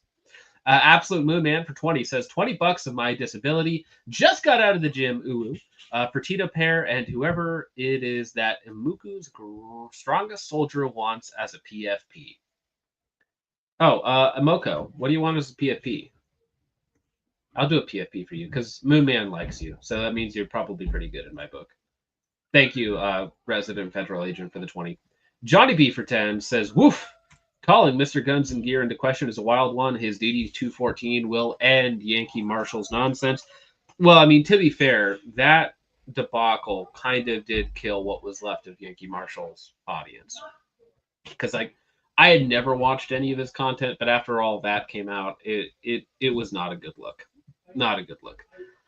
And it's very catty to be like, somebody told me this thing, that something might be up with his service, and instead of like, being more specific about it or providing evidence, which he likes to talk about, it's just a little catty, it's a little bitchy. And so when the internet bitch slaps you back, don't be surprised. And honestly, if Randy wanted to get more into that and try and hold his feet to the fire, that would have been a better avenue than having nothing on the 320. Judd McGill for 2 says, how do you feel if you didn't eat breakfast this morning? We will never know that question. Thank you, Judd. Hugh Jasper 5 says, disability doesn't mean you can't go to the gym, you flabby tub of mayo in a skin suit. Hugh Jazz coming in spicy. I mean, to be fair, I know a lot of veterans who are 100% disabled, right? Listen, if you're a veteran, you served, and you can get your bag and get 100% disability, and you're, not actually what the normie would think of 100% disabled, go for it, bro. Is my tax dollars going to you a big deal in the grand scheme of things? No, it's better you than some crack addict in Seattle. Legally Armed for 20 says, so that's how to lose subs. Got it. Crying, laughing emoji 3 times. Ooh, Absolute Moon Man for 5 says, dummy thick versus just dummy. Again, bro, it goes both ways. It's like, I don't know who you're talking about. Boston Guy for Two says, ask Yankee Marshal and why the Pennsylvania State Police PDPs aren't going off. Well, you see, they haven't gone off yet, and there's not enough of them to generate a proper sample size. It's because they have a trigger safety, and because there were about like 6 of them in the wild. Well, but if we're going to use the trigger safety as a crutch to blame that on, would that also just be inherently a safety design flaw in the P320? Oh yeah, 100%. That's why Yeah. I keep saying this. The 320 is inherently unsafe because it has no trigger safety. You got to put that shit on there, man. Yeah. Moonman for 5 says, a gay man who likes to manhandle other men. Interdasting. Yeah, I mean, getting oiled up in the ring with other, I think he's referring to his roommate, but yeah, getting oiled up in the ring with other men, maybe that's part of your hobby. And if you can get Wrestling paid for it, isn't gay. It's the entertainment. Mm-hmm. It's fun for the whole family. Hugh Jasper 5 says, Hulk Hogan, by the way. Yes, true. Rest in peace. Hugh Jasper 5 says, Yankee lived with the drag king. Not one person is surprised. That was illuminating. I was very interested in that part of the show. Somebody in the comments said it might have been Goldust, Dustin Rhodes, but I can't remember, and maybe somebody who's has better memory than me could remember. Did Dustin Rhodes do the Goldust gimmick in WCW? Because he specifically said it was a WCW wrestler. And I know Dustin Rhodes was in WCW, but I feel like the Goldust thing was a WWE thing, so I bet it was somebody else. We're gonna find out. We're gonna figure out who it was.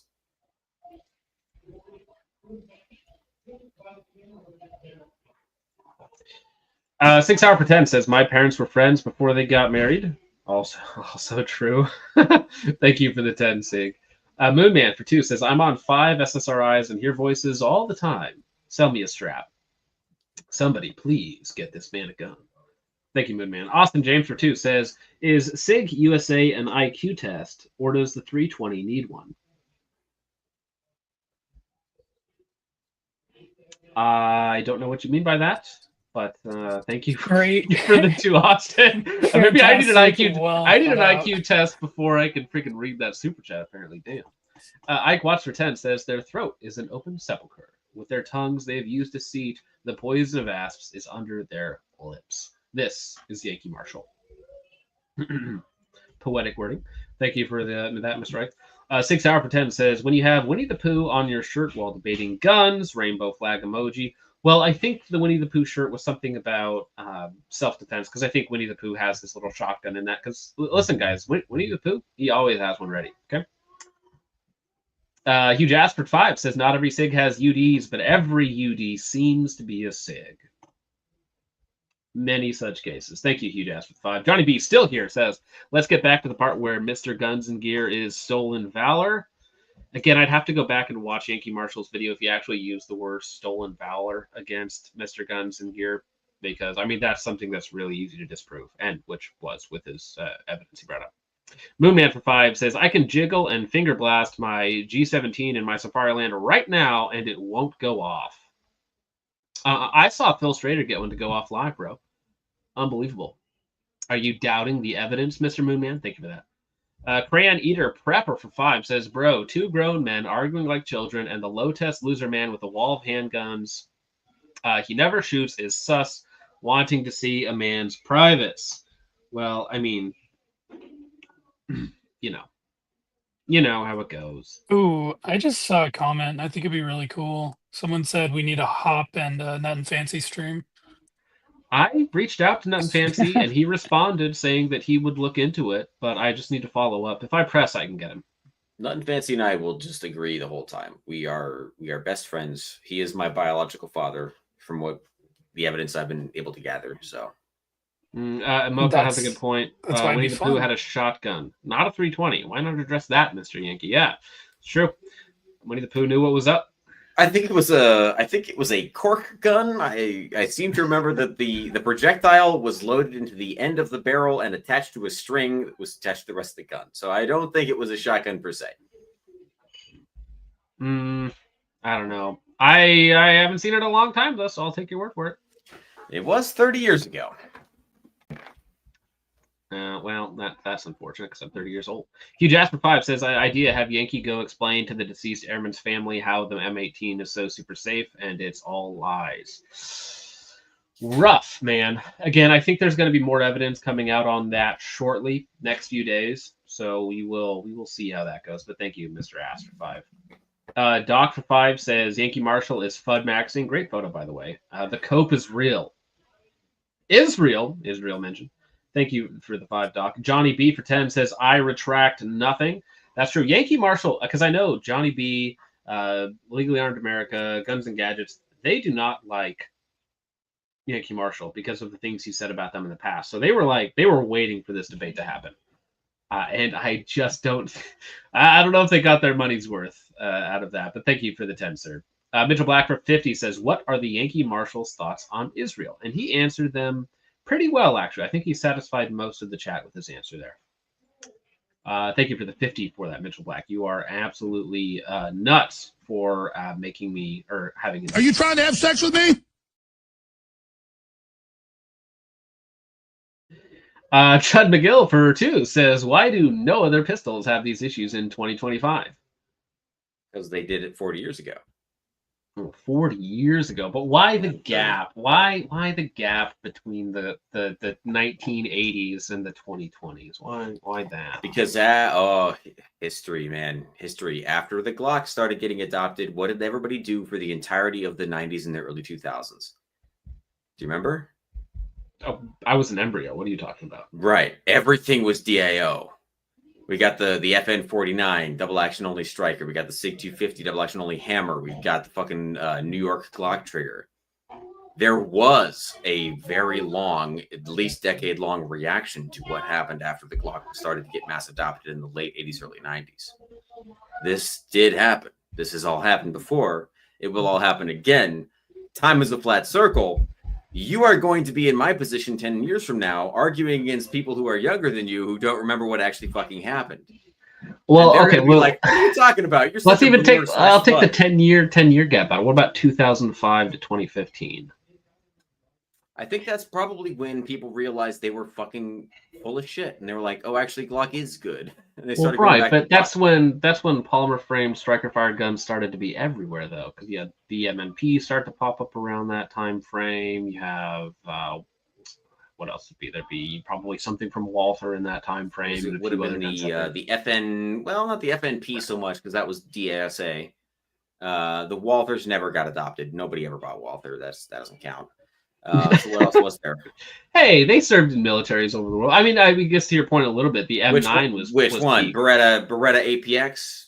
The best. It's one of the best guns ever made, and it's so cheap, and yet nobody likes it. It's so tragic. It is actually kind of sad. Beretta tried so hard because they're so much better, and they're like, okay, you guys don't want the APX? I guess we'll make the M9A like what? 6? M9A 7? What do you guys want from us? They're trying so hard. The APX was a fucking good gun, and nobody wanted it. It's tragedy. Very overrated, or not even overrated, probably an underrated gun, but the Walther Creed. I kind of want to get another one of those. Walther Creed, such a dumb gun. The Sig P250, all these fucking double action only. These are all budget guns. You know, like I appreciate the 250, but like I'm not gonna lie to you and tell you that it's like a top tier fucking firearm. It is a budget gun. They cheaped out on the 250, but it worked. And the 320 is based on the gun they cheaped out on, and that should worry you. Right. 6 Sour for 10 says, ever notice you don't see Yankee Marshal and Yeezy in the same room at the same time? Yeah, but Yeezy has a greasy neck beard. Yankee Marshal has like the old man winter beard. Ron Devine for 5 says, another desperate attempt by Randy to find something bad to say about Yankee Marshal. Yeah, no, there were some very awkward pauses in there of like 10 seconds or longer where I was like, come on, somebody, like, Randy, this is your debate. Go after him. Say something. And then he's like, you're a liar. And I'm like, better than that. Brutally Joker for 10 says, one day I'll be able to get one of those 1911s on the wall for $200, even though it was like an $1,800 gun. Ugh, are you saying like in an estate sale? That's dark, bro. If it was a Kimber, like, I mean, 50% of the value disappears as soon as you walk it off the lot. Yeah, would you even want it at that point? Thank you for the 10, Bruley. Subarctic Cycle for 2 says Yankee Marshal has Semitic Physio. I think it just looks generic. He looks like your average 50-something Pacific Northwest person. Once But people thank you. go gray, it's impossible to know. Yeah. Chud McGill for 2 says, Focus, let me on so I can call him a slur. Sir, I would like to know what ethnicity you are so I can call you a slur. Thank you for the 2, Chud. I need to get that clip. Huge Ass for 2 says, how many Pride Parades has Yankee Marshal been a part of? Many, to his own admission. Yeah, he also. Yeah, I mean, listen, I if I wanted to debate Yankee Marshal, I would just go and search out a clip of him talking about children at Pride Parades, and that would be all I played anytime he said anything, and my chat would just crucify him, for lack of a better term. Robert Infante for 2 says Yankee is your average Schofield Bible enjoyer. No, I think he's famously an atheist. Am I wrong about that? That checks out the whole Reddit angle. Well, famous is a stretch, I would say. Josh 5 says Randy bus balls, Yankee bus on balls. Oh, thank you for the 5, Josh. Damn, I had to read that. ATF Aaron talks firearms for 2 says Randy whines more than like a 12-year-old girl. Well, you used like in like annoying way, so like I disregard your opinion, Mr. ATF. But thank you for the like $2. Now I said that, and now I'm going to start saying it all the time. I got it in my brain. That was a dumb idea. Oh, dude, there was a section where everybody was super chatting, bring Chud on, just so he could say a slur for like 10 minutes straight. So Mitchell Black for 2 says, bring Chud on. I asked for a place to send an email. Do we know what slur it was going to be? We're over 2 hours into the show. You can say anything you want. Doesn't matter. I already Anything said it a couple times. I'm sorry. Anything. No, quite literally, the N-word 2 hours plus into a show doesn't matter. Green across the board. Anything said after 2 hours in a live stream doesn't count. Absolute Moon Man for 5 says, I can use I've this. been a bust. Balls. Legally Armed America for 20. Thank you very much, sir. Says, nah, that's bullshit. Dude saying Randy got raped because of what he is wearing. If I need more context for that saying. I'm going to say if was supposed to be TF, as in the fuck. Yeah, maybe TF. Randy got raped because of what he was wearing. I don't. Oh no. Okay, no. It's a he deserved it kind of. Yeah. Oh yeah. Well, I mean, right. if you're trying to use Yankee because Yankee Marshal would not vibe with that argument. He'd be like, I feel like Yankee Marshal's probably anti-rape. I'm gonna go ahead and go out on a limb on that one. That's true. Mitchell Black for 2 says bring Chud on. Gideon Young for 2 says bring Chud on. Mitchell Black again for 2 says bring Chud on. Thank you. Huge Ass for 2 says Yankee bust balls on his chin. Thank you for that. Mitchell Black for 2 says bring Chud on. Absolute Moon Man for 2 says get shutted. The Amateur for 2 says bring on Chud. 6 Hour for 10 says he's gone in with a lot of foreign objects.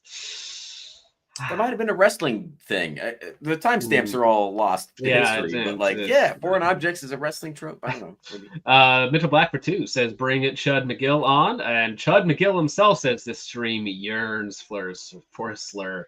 You guys can just say a slur out loud and then hear yourself say it. Like, you don't have to, first of all, say it on the internet to make it happen. And also, second of all, you don't have to pay money to hear a slur. You can just say it. Puddle of Chud for 2 says Yank loves foreign objects. He's quite an expert. Thank you for that. The chat can have a little slur as a treat.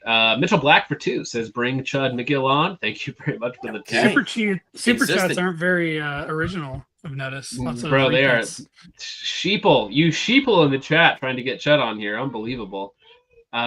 Bardic Psycho for 5 says, if Yankee Marshal is so confident in the P320, let's get him to carry one from a known UD incident appendix loaded for 1 year. Well, listen, he wouldn't take that even if it was a brand new P320 certified by a, pick your armorer of choice. He wouldn't do that. Also, remember, I already told you that once it goes off, that fixes the problem that caused it to go off because it gets shooken by, detonating. I saw a very, this is kind of extreme, but it was essentially we need to take Ron Cohen, drop him into a vat somewhere with just a little opening on top, and then we just drop in P320s, loaded P320s one by one until he confesses. All right. That could work. Mitchell Blackford It's too like says Chinese water torture, except in the case of the Sig 320, I think it's Indian water torture. Ooh, Indian poop water torture. Mitchell Blackford too says bring Chud McGill on. Thank you for that. One fucking note with this guy. Come on. Yeah. Mitchell Blackford too says bring Chud McGill on. Mitchell Black throwing money at Chud McGill. You do understand that Chud doesn't get any of this money, right? You understand that the dollars aren't going to Chud McGill. Mm-hmm. You could just take a 20 out of your wallet, put it down on the ground in front of you, and then say the F word out loud, and then pick the $20 back up. And you would be paying yourself to say the slur. He wasn't going to say the F word, actually. Johnny B for 5 says $5 to support Yankee Marshal carrying the P320 Appendix Condition 1. Yeah, again, at the very beginning, he wouldn't trust any striker fired handgun. That's his own personal position, which is fine to hold. Like, I disagree with it, but it's if like you don't carry that type of firearm, you don't like it, that's fine. I guarantee you that Yankee Marshal does not carry appendix. It's just not even in his. That's like not a thing. I could not imagine him doing that. No, are you Logan here? You can't imagine something. No, yeah, literally, I can't imagine. Oh, we did get Mr. Pinochet. Thank you for the 10, but we did get him to do that. Anything that had a real question, I tried to bring up, but almost none of you actually had a real question. You just wanted to yell at somebody. Chud McGill for 2 says bring Chud McGill on. Thank you. He's not stopped yet. You started calling him Chud McGill, even though that's not his name, because that's all he ever says. He's like a Pokemon. Everything that he says is his own name. Mm-hmm. Pikachu.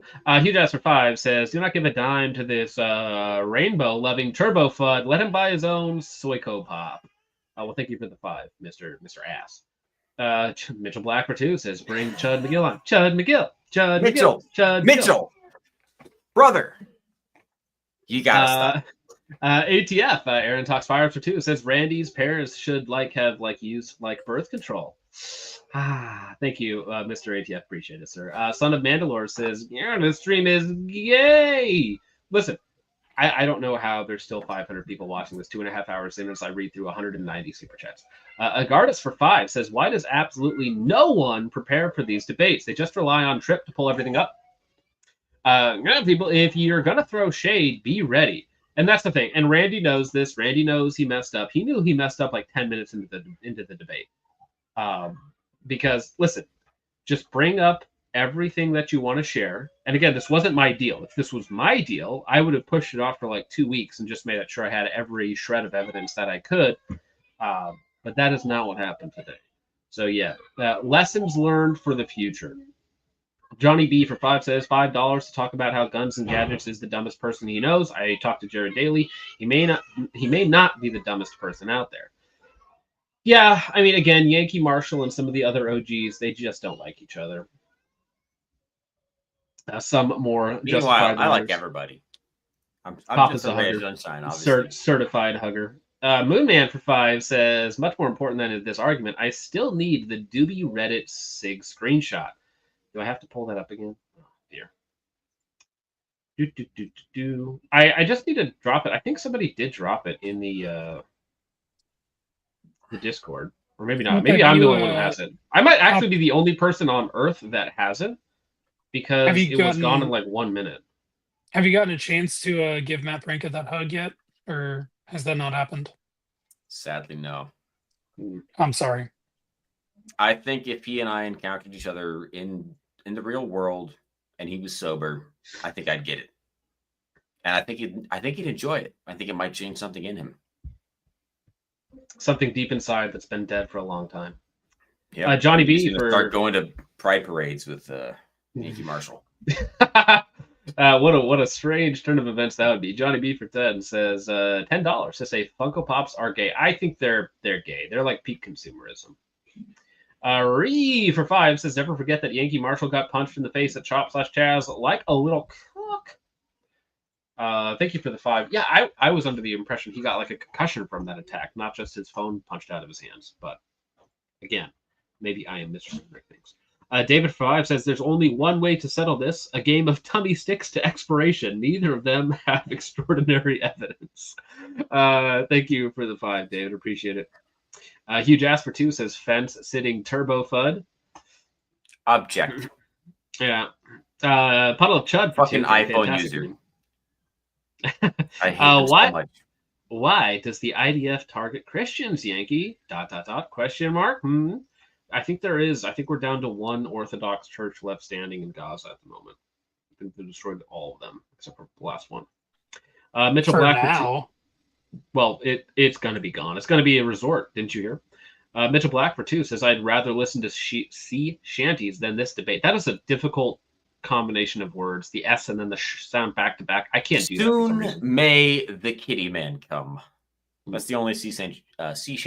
Yeah. Yep. Damn. It's hard. It. It is difficult. Yeah. It's the only sea shanty that I know.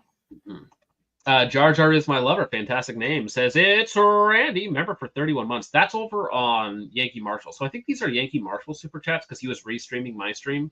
So I think some of them pulled up in here. So I don't think I get those. I think those are for him, but I will pull them up because you guys were here in the chat. Moonman for 5 says I zoned out. I heard something about having people shot. Are we based again? No, there was a really honestly there was about an hour-long period of that. The first 5 and the last 5 minutes is really all you needed to get out of that. But thank you for that, Moonman.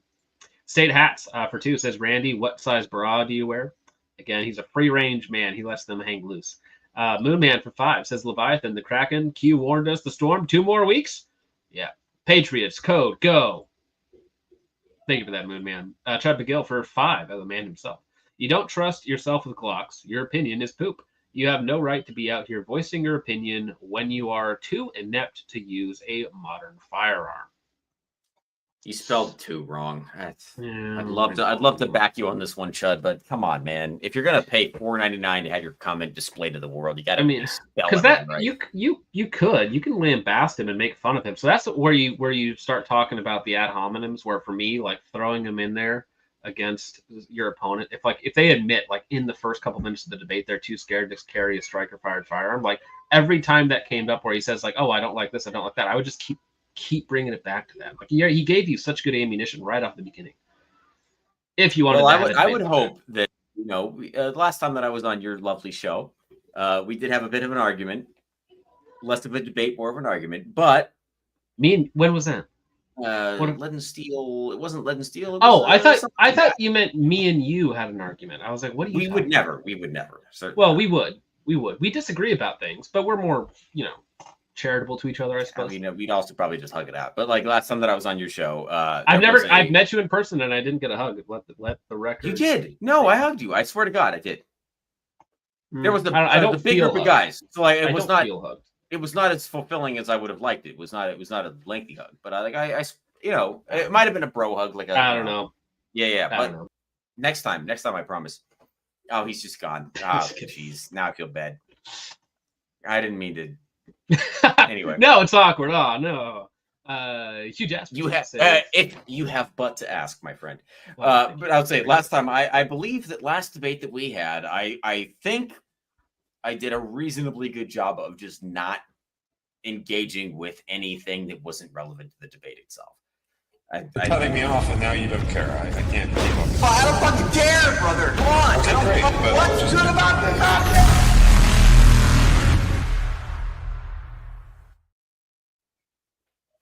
I don't understand. care. No, again, I don't fucking care, brother. Come on. Okay, I don't great, fucking care. What's good about this object? I love having those, Andy. They're so good. I like to enforce the topic at hand. Yeah. Never let somebody get away. Continue. Huge Asper 2 says Yankee Marshal believed in 2 weeks to flatten the curve. Moonman 5 says read Emoko's strongest soldier's message about his PP, please and thank you. Emoko, if you're still in the chat, I guess I can read it now because Moonman paid me so much to read it. So if I see it, I'll pull it up to talk about your PP because I know you have vivid dreams, and I may be forced to read one soon. Gideon Young for 5 says F. I'm sure people responded with a certain set of letters. Johnny B for 10 says, well, I'm not officially gay and gonna go marry a guy named Steve. Did you Adam mean and to Steve? say? Did you mean to say I'm now officially gay and gonna go marry a guy named Steve? Or do you mean I'm not officially gay, but you're still gonna go marry somebody anyways? I don't know, Johnny, but thank you for the 10. I appreciate you hanging out, man. Gabriel for 2 says my money's on the round one. Take your pick, bro. Thank you, dude. I think Gabriel Baker, almost every single one of his chats has been something that could go either way. But thank you for the 2. He might be smarter than we think. Yeah, maybe he's I don't pick up on sarcasm through text at all, so I just read things and I'm like, I don't know how this is meant. Jar Jar is my lover for 5. Says props to Randy. He's here, indeed. At least he shows up to get something going. Huge ass for 5 says not everyone deserves Second Amendment rights. Yankee Marshal is one of those undeserving. Ouch, bro. No, I know it's a super chat. You can't fully put your argument in there, but I mean, I appreciate it. Huge ass for 5. Tack Driver 83 for 2 says Yankee Marshal and his buddy in here are gayer than AIDS. He had about 100, 120 people in here hanging out with him, which is actually really good numbers for him, considering the stream he did just before this peaked at like 50, 60. So I think that, but again, it's more confrontational, so more people are going to be interested in it than just like generic content. Really Joker for 5 says the new FRT, the Yankee Yap-O-Matic. Ooh. I mean, Yankee did go on some tirades, but I tried to rein him in a little bit to make sure that Randy could get his points across. But unfortunately, there just wasn't anything coming from the other side. Johnny B for 2 says Yankee gave me AIDS, and then again, Yankee's joke there I thought was funny. I thought it was funny when he was like, "No, you had AIDS, or you had AIDS before I fucked you." It's like that's funny. Good timing. It goes against what he says. It's funny. Pro gamer Nick Gerlips for 2 says Sig P320 uncommanded discharge. John 1911 gun blog. And again, there are 80 defendants, or not defendants, Plaintiffs in cases currently against Sig. 80 of them, right? Now, up to now, I think there's been like 11 settled, 1 won, and a bunch lost. So how these all play out over the next few months or years, who knows? But the precedent is already there for Sig to lose court cases, so we'll see how they continue on. But thank you for the $2, Mr. Gerlips. Moonman for 5 says, please, anyone, get someone else on the stream. Something, I don't know, I'm having a stroke and smell burning toast. I always wake up with the smell of burnt toast in the morning, and it's not because I'm having a stroke, but it's because my wife's a bad cook. That's a joke. Yeah. I love my wife's cooking. It sounds like your wife doesn't listen very well, John. Toast. That's why she's better when it's a little burnt. It's caramelized, man. Yeah, maybe you and my wife will get along. That's why I leave her in the basement. Okay. Chuck for 2 says, I just got back from a match. What did I miss? Nothing, sir. But I hope your match went well, Chuck. Appreciate it. Thank you for the 2. Slave to the Iron for 2 says Randy is lame. Dude, I love the tiny pecker peeking out. Tiny angry pecker. Right. That's good. Thank you for the 2. Chud McGill for 10 says, I'm sorry I couldn't join. I'm currently on nights. Oh, sorry to hear that, man. But people wanted you here, bro. They wanted to hear your one singular word. Faggot. David for 5. No, not that one. It just slipped out. No, faggot is fine. Sometimes faggots just slip out. David for 5 says, I think at this point we all just need to question our sexuality for sitting through this. I promise we just tried to support focus. We're not gay. Well, I appreciate you guys for hanging out. Thank you, sir. Huge ass for 5 says Yankee Marshal is a pudding-brained zogbot. He does not deserve any First Amendment or Second Amendment rights. Bro, Huge ass is about to put him against the wall. That's what's about to happen in Minecraft YouTube. Thank you for Mr. Jazz. Johnny B for 10 says, Team Randy. Listen, I get defending your boy. 100%. He's your boy. You're in here. You're hanging out, trying to bolster him. I get it. It just didn't go as well as it should have, Ryan. I think it's very fair to say. Stealth for 2 says, I now see why so many people hate both of them. Ouch. Firearm sales for 5 says, Randy, stopping a child and bringing the stuff up that is meant to be sound bites, that's cowardice. See, even your greatest defender, Firearms and Fitness, who was going after Yankee Marshal for everything else, also calling out Randy to stop bringing up the other stuff. Let's move on and get to the more argument stuff. Vault Boomer became a new member. Appreciate it, sir. Thank you for that. Johnny B for $10 says, I'm on team Hop and Cats. Indeed. Hop's the God bless, sir. I think we have That's a retard, though. I think he we had lost a fang, and now he can't eat without making a huge mess. I think those two things are related, but I'm not totally sure. What an idiot. Oh, am I still missing Emoko? Is Emoko still trying to send? Oh no, I might have missed it. Sorry, Emoko. I see that you're complaining in chat that I'm not reading your chats, but I'm busy, man. I'll be there in a second. Huge Ass for 5 says, Hop, when will you and Asphax finally get married? Already did it. Based. Already cut that knot, bro. You know what's funny is that we had a much better discussion about the P320 after the quote-unquote debate ended. Central Sans Defense for 2 says, I have now become dumber. Congratulations, sir. Thank you for the 2. Appreciate it, Ben. Dr. Fuzzy for 2 says, Hop keeps appearing in my dreams against my will. Just let it happen, bro. Listen, of all of these sleep paralysis demons to have, that's not the worst. Buck for 5 says, what do you do if your nephew or other relative that you like says his girlfriend gave him a P320 as a gift? You report him to the ATF and get him sent to prison. I have a tactic for this that I developed in my last real job, where when somebody would start telling me something I didn't want to hear, I would wait for them to say anything that could be construed as comedic, even mildly comedic. And then I would start laughing. And while I was laughing, I would leave the room. So they say something like even sort of kind of comedic, and you're like, and as you're laughing, you fucking leave. That's how you do it. That's how you get out of any situation. You just walk out while laughing, because as long as you're still laughing, they can't really say anything. It's right. Honestly, it's foolproof. You're using is like audio interference, so it cuts out everybody else, so you can just move. True. That's the problem is if you're at your desk when they try to talk to you, because you can't leave because it's your desk. That's fucked up. But if you're anywhere else, break room, anywhere else in the office, family gathering, you just leave the room.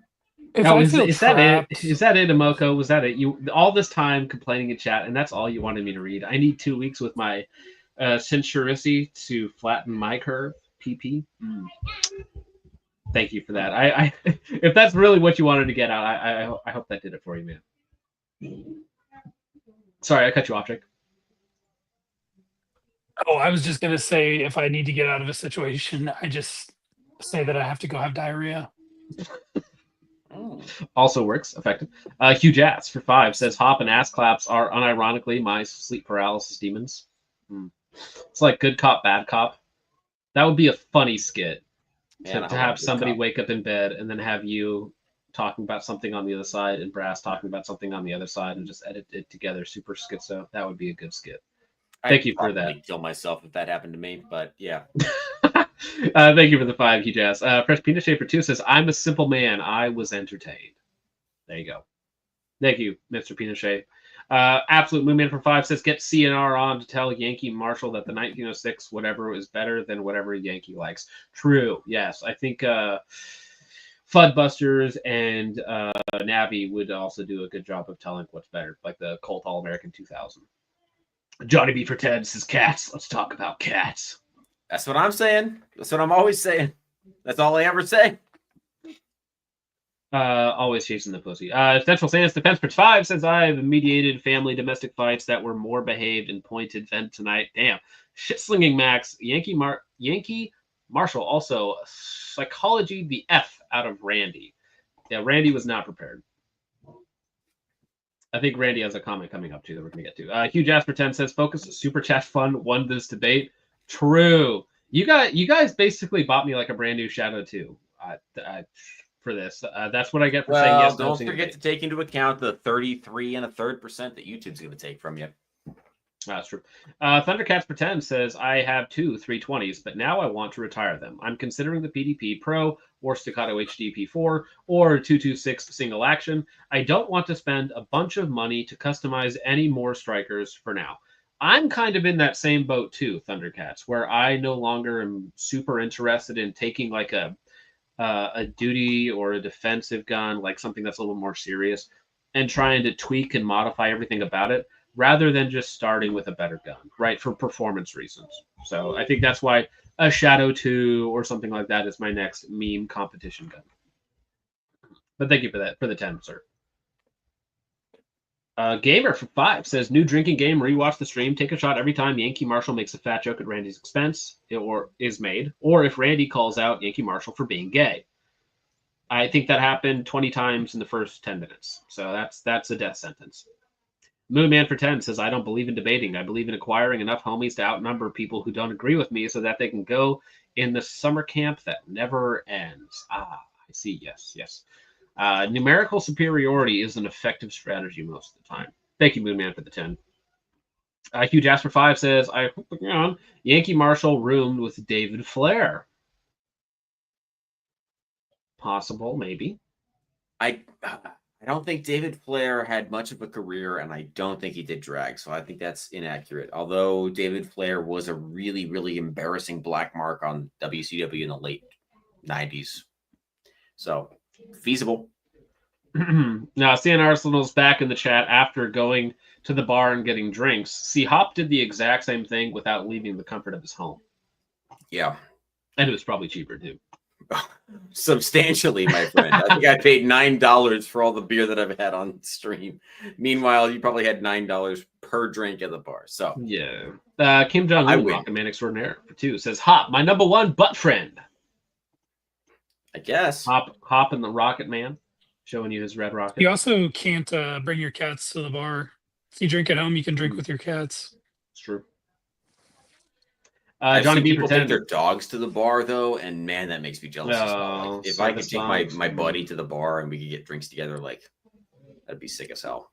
My cat's he's a piece of shit though, so he would not do well at a bar. See an artist flexing because he says that he knows everybody and they get him free drinks. See, that's flexing your celebrity and having real friends. 2 things that I can't identify with. Yeah, it couldn't be me. Speaking of being Hop, Hop. Let's talk about cats in Boonville, says Johnny B for 10. Always down for that.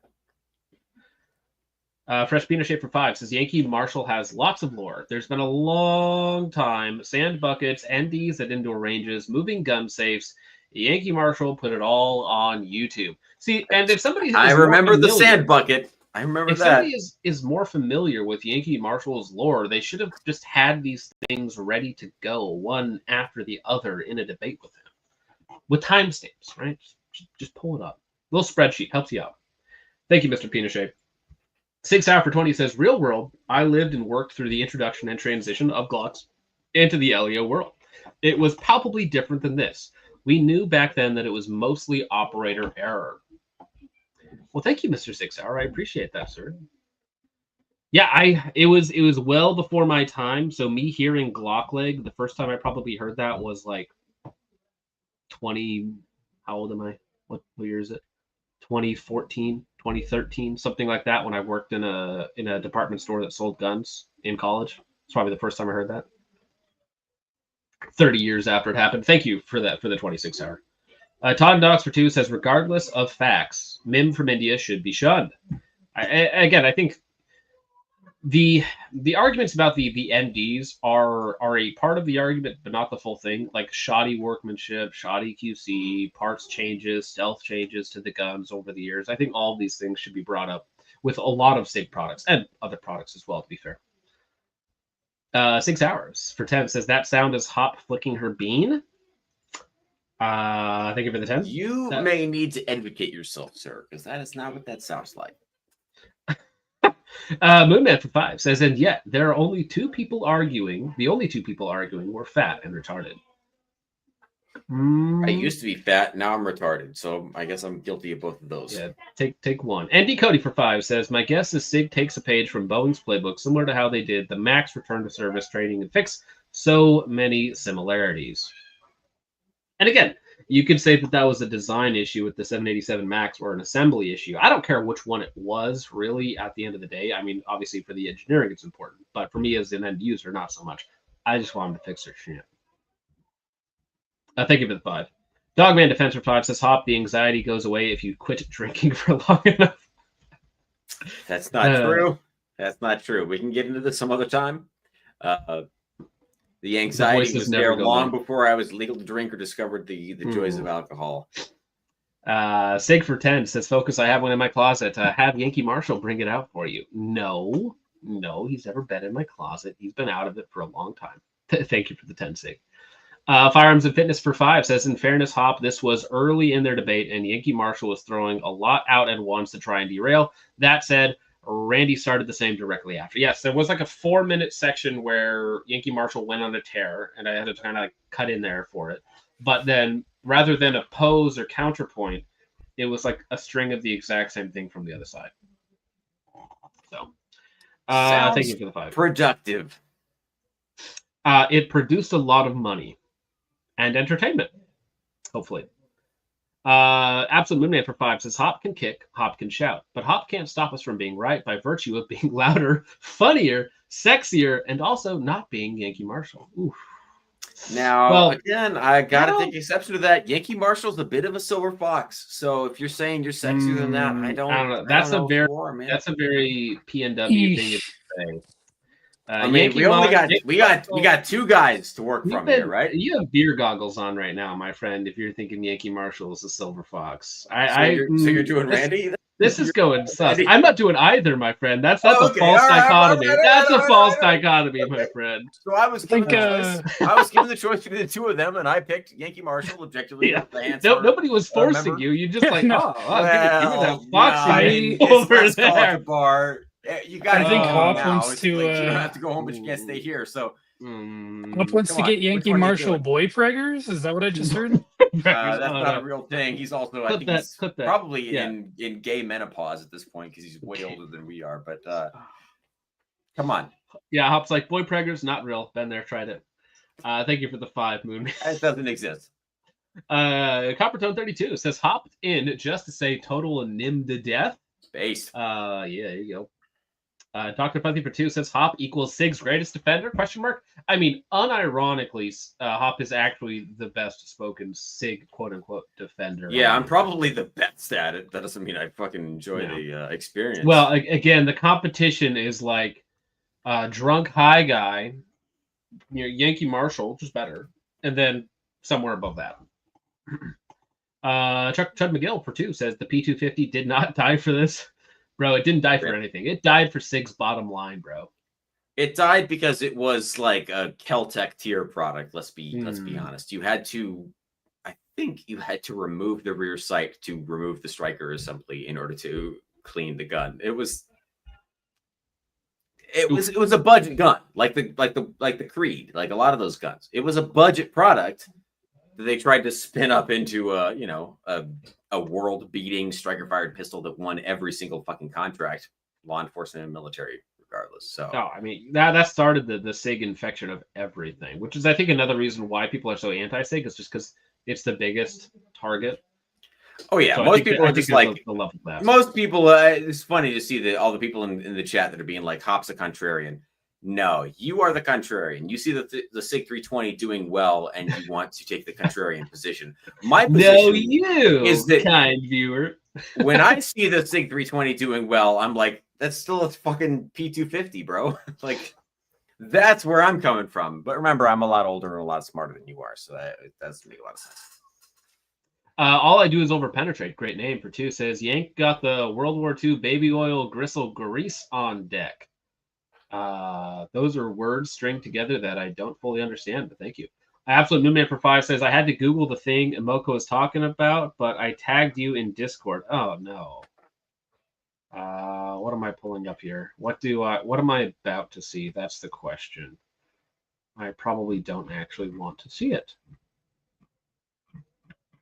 And if I can't find it in the next 2 seconds, we're just going to give up on it and forget it ever happened. Damn it, I found it. No, I didn't. I lied. It was something else. Okay, I didn't see it. Oh, well. I tried, Moon Man. I'll look at it later. Thank you for the 5, sir. Takamo for 2 says, which son does Nutton love more, Hop or Brass? Well, Hop is taller and therefore closer to Nutton Fancy's heart. We both got watch checked, and I lost. Oh, bro. Brock was wearing I think a Seiko Alpinist. And Nutton was like, ooh, that's a sick watch. And I was wearing this, which is a Ver C5 Tactical. And he was like, oh, I've heard of them. So Brock won. Yeah. Sad to see. 90 Cody for 5 says rush to market, self-certification by manufacturer, rumors of issues, accidental loss of life, suspicion grows, second accident, Boeing 737 MAX / SIG 320. I mean, I can definitely see some parallels between the two, but we're going to see how it ends up. That's kind of what I'm also really interested in it, because we're I feel like, anyways, we're towards the tail end, no pun intended, of the P320 like life cycle. Because of all this drama, I think regardless of what the actual outcome of all these investigations is, it now has too much bad weight and needs to be done away with. Moonman for 10 says, what do I want? I want old thing but new. I want new M9. I want Battlefield to just be Battlefield 3 again. I want things to be the same forever, unironically. There is an element of that is while you were in Battlefield 4, you were complaining about it, and now you go back and play Battlefield 4, and you're like, actually, this was the peak of the series. Honestly, I'm currently playing Battlefield 1 right now, and I've never had a bad thought about it. It's always been a great game. I think you're lying to me, bro. No, I remember good times on Battlefield 1 and some pretty not so good times. Nope, it's all good. Always has been. Mm-hmm. That's revisionist fucking history, man. That's how it always happens. I don't know, man. I'm playing it right now. Like literally. Oh, so it's good now? So you're saying the Battlefield 1 is good now? It's always been good. It's always been good. When did it come out? And it's good now, you're saying? Yeah, it's better than the new Battlefield. That's an incredibly low bar here. Yeah, I don't know what that means. It's a very good game. You just got to play it, man. Well, now we're changing it, I played it probably before you were fucking conscious. I think it was when I first started playing Battlefield 1 for the first time. And I enjoyed it for what it was. Are we talking about the same game here? Battlefield ONE, as in World War I Battlefield? I'm talking about the World War I Battlefield. Yes. Right, because Battlefield 1 is in the original Battlefield, would have been Battlefield 1942, which came out before you were born. Oh, he clicked off again. It's all over. I'm here, bro. I was playing Emoko wanted this picture, which is Lua Tinei, which again, I'm not degenerate enough to know who this person is, but it's Isn't like Tinei that thing on 4chan where you can reverse search an image? Oh, is it? Tianyi? Tianyi? I don't know, bro. No, probably not that. Copyholic for 2 says Alex Jones trashing Sig on here would be hilarious. Listen up, guys. Okay, we're getting reports from the deep state about the status of this handgun that was adopted by Mr. Cohen on the U.S. military, the P320. And listen, this rabbit hole goes deep. Okay. Thank you for the 2, Copyholic. Absolute Moonman for 5 says Hop is wrong again, saying slurs on the internet gives them power. If you say it enough, a minority gets its EBT. No, it's the opposite, right? So if you say you don't believe in fairies, a fairy dies, but if you say a slur online, an EBT card declines somewhere, right? Is that the parallel here? Thank you for the 5. Yeah, if you clap while saying it, it works. I think that's why they do that thing where they clap every syllable, because it makes it real. Right. Huge ass for 5 says how many super chats? These fucking commenters being like, Hop's never shot or owned or seen a P250. I could go get it right now, motherfucker. Hop is gonna shoot his camera. It's in the next room.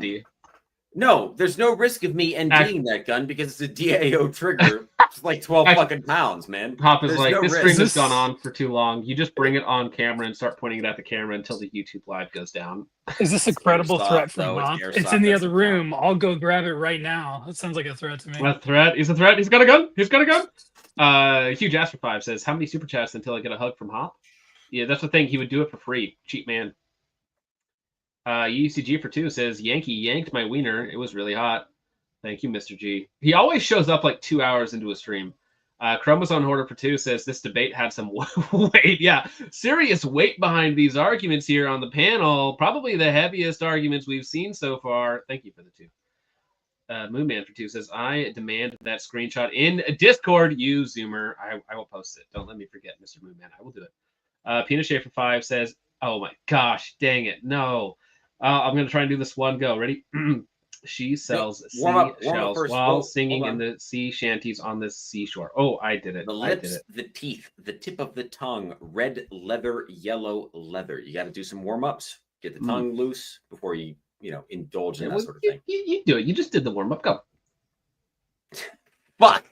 All right, hang on. All right, let me lock in. No, I'm not ready. Get back. Circle back to me.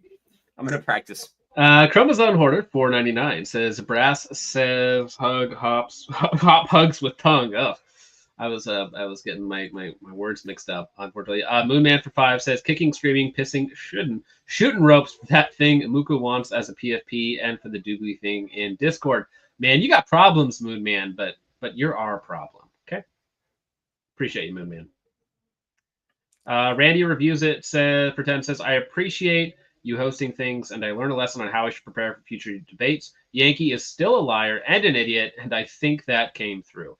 Your you actually got better as the stream went on longer. You are now winning by 53%. So somehow retroactively, your argumentation got better. And I am curious to see the comments because nobody's going to watch it this far into the replay, but they will watch the first hour.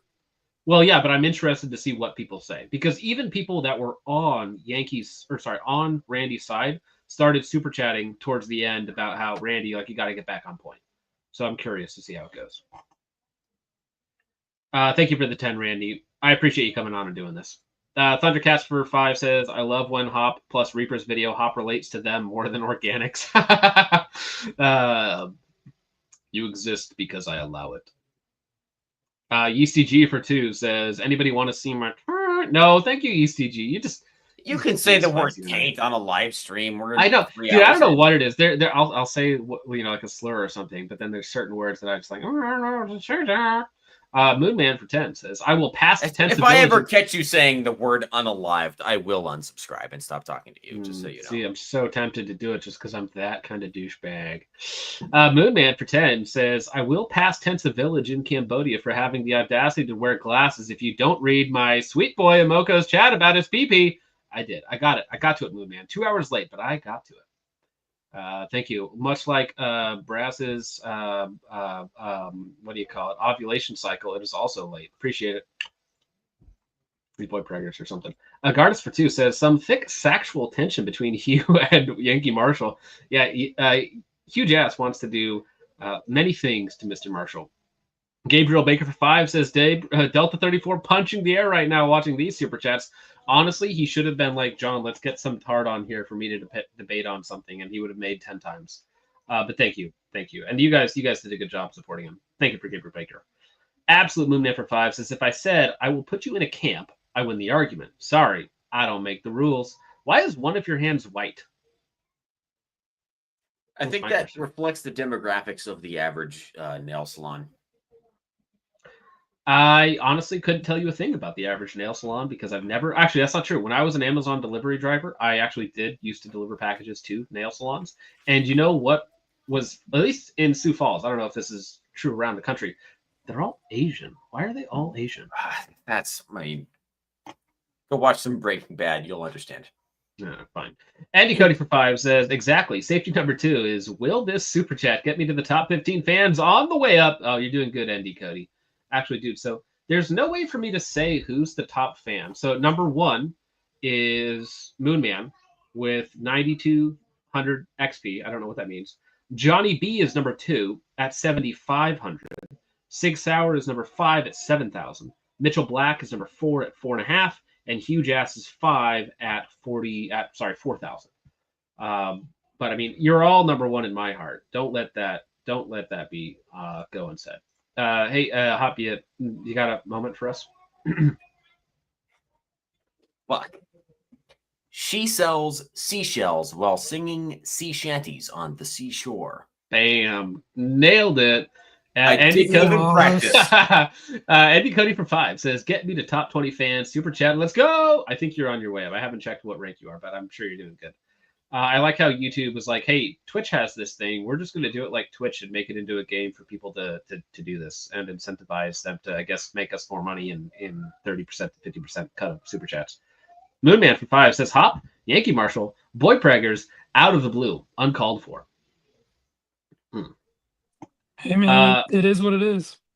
Yeah, it is actually. This is mobile gameplay. It is directly pay to win. Thundercats for 5 says, "I'm glad I missed the gayest part of the stream. You guys should review each other's builds, kind of like when Hop did his Metro." Oh, actually, that's an interesting video idea. Kind of like Hop did with his Metro Dad for TFB TV. That could be an interesting video at some point. But my rifles are not like Hop's rifles or like Brass Facts rifles. They're much worse. Andy Cody for 2 says, top 15, let's go! My recent build. They're pretty shitty. Well, I mean, there's always those special ones, but Andy Cody becomes a new member as well, which I think is another way to boost your score. I don't know how it works. Moonman for 5 says, "You let me down once again. It's in the Rich Boy section of the Discord where you should also put that doobie screenshot while it's still topical." Wait, are you in chat? You mean the cool chat? I will check the cool chat for you. Sorry, Mister. Oh wait, what is it? Oh, that's the one? No, I see it.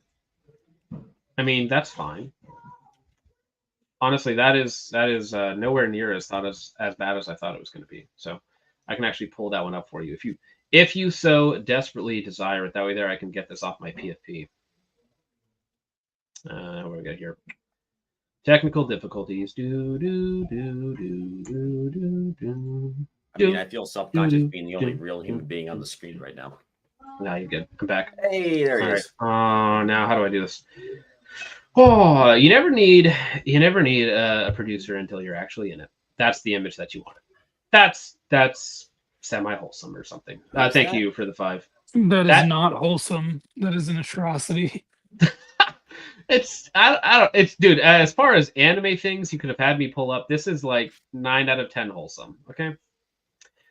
Grits taste good for 5 says, "Sure, can't believe I was subbed to Yankee Marshal maybe 5 years ago. Bro hasn't changed. I had fun and would like to see Yankee Marshal back on." Hop saying faggot as a treat. Yeah, it's you can have a a little. I just do that all the time.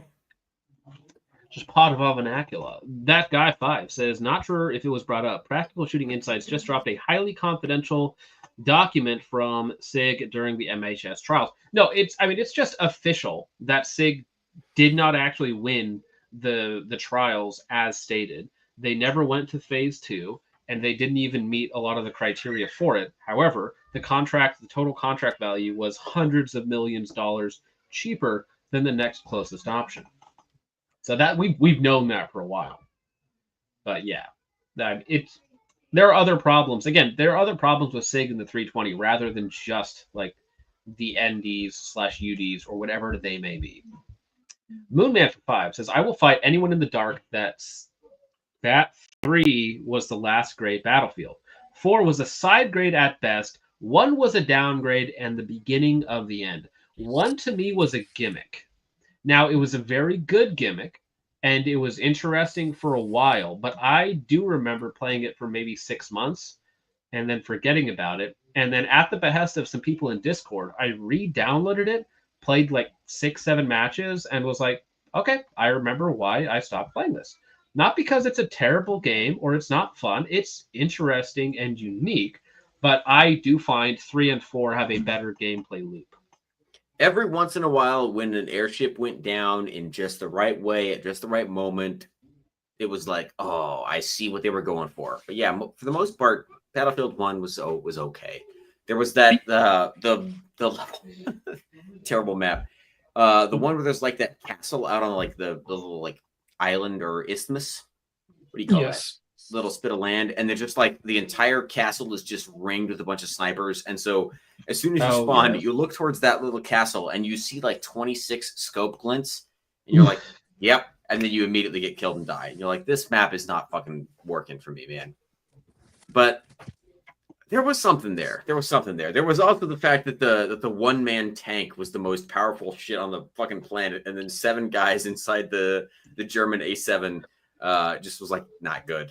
You're like, what is happening? What's the balance here, man? What game are you trying to make? I ended up on the bad side of one of those Titan spawns or whatever they called it, Behemoth, the tank things, and my team was incompetent retards, and it was 20 minutes of pain, just absolute pain. And I was like, I don't know about this, guys. Sorry that we're crapping on your game, Jake. No, it's okay. I'm just probably gonna cry about it. I cried plenty when that came out, so I'm with you. I mean, at least it's not Battlefield 5, dude. Come on. As far as I'm concerned, there was no Battlefield 5. I don't. Their naming scheme makes no sense. The more you think about it, the less sense it makes. Moonman for 5 victory because of Moonman for 5 says the P250 was my first pistol I ever got, and I could not trade it for an Argentine high power with a messed up rear sight fast enough. Interesting. Oh, okay, the one thing I will say about Battlefield 5, sorry to derail again, but what else are we doing? Back to it. Damn it. That was one of the first games that I remember where a company paid all the big streamers to play it for like 8 hours, and then they never touched it again. So like one day it'd be like, why is everybody playing this one game? And then the next day it's gone. It's like, honestly, Battlefield 5 wasn't really enjoyable for me until they came out with the Pacific expansion. That was actually pretty fun. If you had friends to play with, it was actually fun. But the graphics were worse than Battlefield 1. A lot of the mechanics felt clunkier than Battlefield 1. It was just not, it just wasn't good. And Battlefield has just been spiraling down for a while now. Yeah. They try and recapture that hype. And that's why people were asking about that new trailer that dropped for 6. When they did the trailer for 2042, all they did was replay all of the most famous moments from other Battlefield games, like the jet-to-jet maneuver and some of the other stuff that they had done. It was just highlights from other games, and that's all they're trying to do is recapture that nostalgia. Pinochet for 5 says, damn it. 6 slick snakes slid up the slide, while the other 6 slick snakes slid down. Your move, YouTube man. I did all right. Beautiful. That was immaculate. Thank you for that. Huge ass. Speaking of immaculate, Huge ass for 2 says, line up against the wall, Mr. Marshmallow. Thank you for that, Mr. Huge ass. We appreciate it. Chromosome Hoarder 69 for 2 says, damn Sherry's burned down. Oh, I'm sorry to hear that, man. I used to love Sherry's as a kid. Not because it was good, but because we were going out to dinner, and that was fun. But thank you. Moonman for 5 says, no idea why you think me, a cute little imp, would send something unwholesome instead of threats of violence and cute whimsy myself. Cute whimsy stuff, sorry. Yeah, I don't know why Moonman, the federal agent in charge of regime change in the Middle East, would send something unwholesome. I'm not sure why, but we appreciate it, Mr. Moonman. Moonman for 10 says, Battlefield 5 is fun with friends. Yeah, Zigga, so is kicking a rock. Yeah, I get it. That's an argument for a lot of games, though. There are games that are legitimately more fun with friends versus other games where you can just play by yourself all the time. So, Yeah. And I'm sorry, Absolute Moonman doesn't have friends, I guess. I don't know. Thank you for the 10, Moonman. Chromosome Hoarder for 5 says, if Bad Company 2 isn't your favorite, then you probably got molested. It's been a long time, bro. Madden Williams for 10 has a question for Hop. Says, Focus, maybe you could convince Hop to review the Vital 100 IR device that I emailed you about. Yeah, Hop, this guy reached out to me. He's like, bro, you have to check out this device that I have. I'll send it to you. Do you know what the Vital 100 IR is?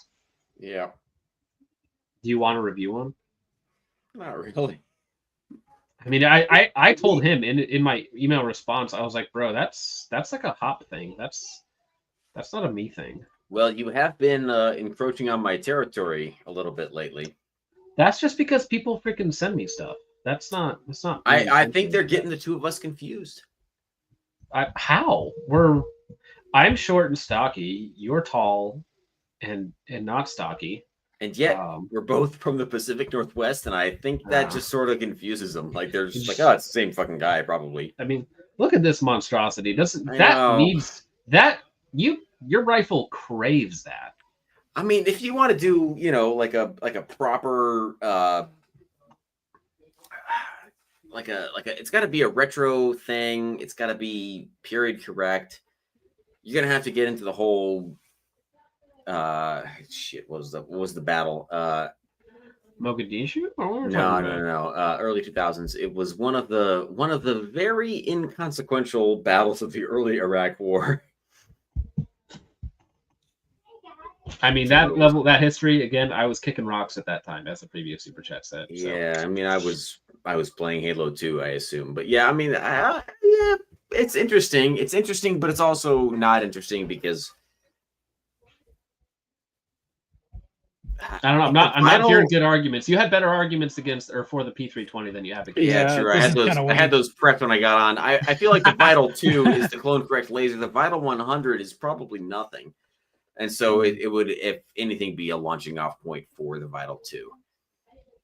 But it's tough. All right, but yeah, thank you, Madden Williams. I think that answers your question. Moonman for 2 says, I will get this new Battlefield Enjoyer on a no-fly list. Shaking Too my late, head. man. Sorry, Too Jake. late. I'm already there, buddy. It's so over for you, dude. I'm already there. Moonman for 5 says, I obviously have friends. Simoko is well on his way to being groomed into being a future live leak video star with his own brand new DDM4. Yeah. Thanks, Moonman. We appreciate it. Flooding their streets, they are Gabriel Baker for 10 says, remember when 2021 was supposed to be the greatest year for FPS since 2007? Halo Infinite. Bro, Halo Infinite came out in 2021. What a disappointment. Although, to be fair, 343 has never made a good game. So expecting them to somehow pull one out towards the end of their career, like, good luck with that. Call of Duty Vanguard. I never played it. That was garbage. It's Call of Duty number 14 or 16 or something. In 2042, all came out within 60 days of each other, and they were all ass. Yeah, what a disappointment. Every time somebody says this is the best year in gaming since the last best year in gaming, I'm like, I don't believe you. The last good Call of Duty was Black Ops 2, and I'll stand by that. Good job. Oh, shoot. There's Rumble. I am so sorry, gentlemen. You are right. I forget. I don't have Richard with me, so I have to do everything myself. But honestly, Rumble enjoyers, I did forget you existed. Out of sight, out of mind. Let me pull you guys up real fast. Thank you very much for hanging out over there. So we're going to be here for another 2 hours. No. Actually, there's only one. So Dogman Defense for 1 says, of course, Yankee is a tiny hat wearer and a Sig defender. That's not what he said. He was very kind. Thank you, Dogman Defense, for the $1 on Rumble. Okay, finally. Gentlemen, the nightmare is over. Thank you, Randy, for this idea. It worked out fantastically in my favor and Hop's favor. And Jake as well. Thanks for hanging out, Jake. I appreciate you. Yeah, no problem. You chatting with us. I didn't get shit. I mean, whatever. Thank you. You don't worry, gentlemen. You will.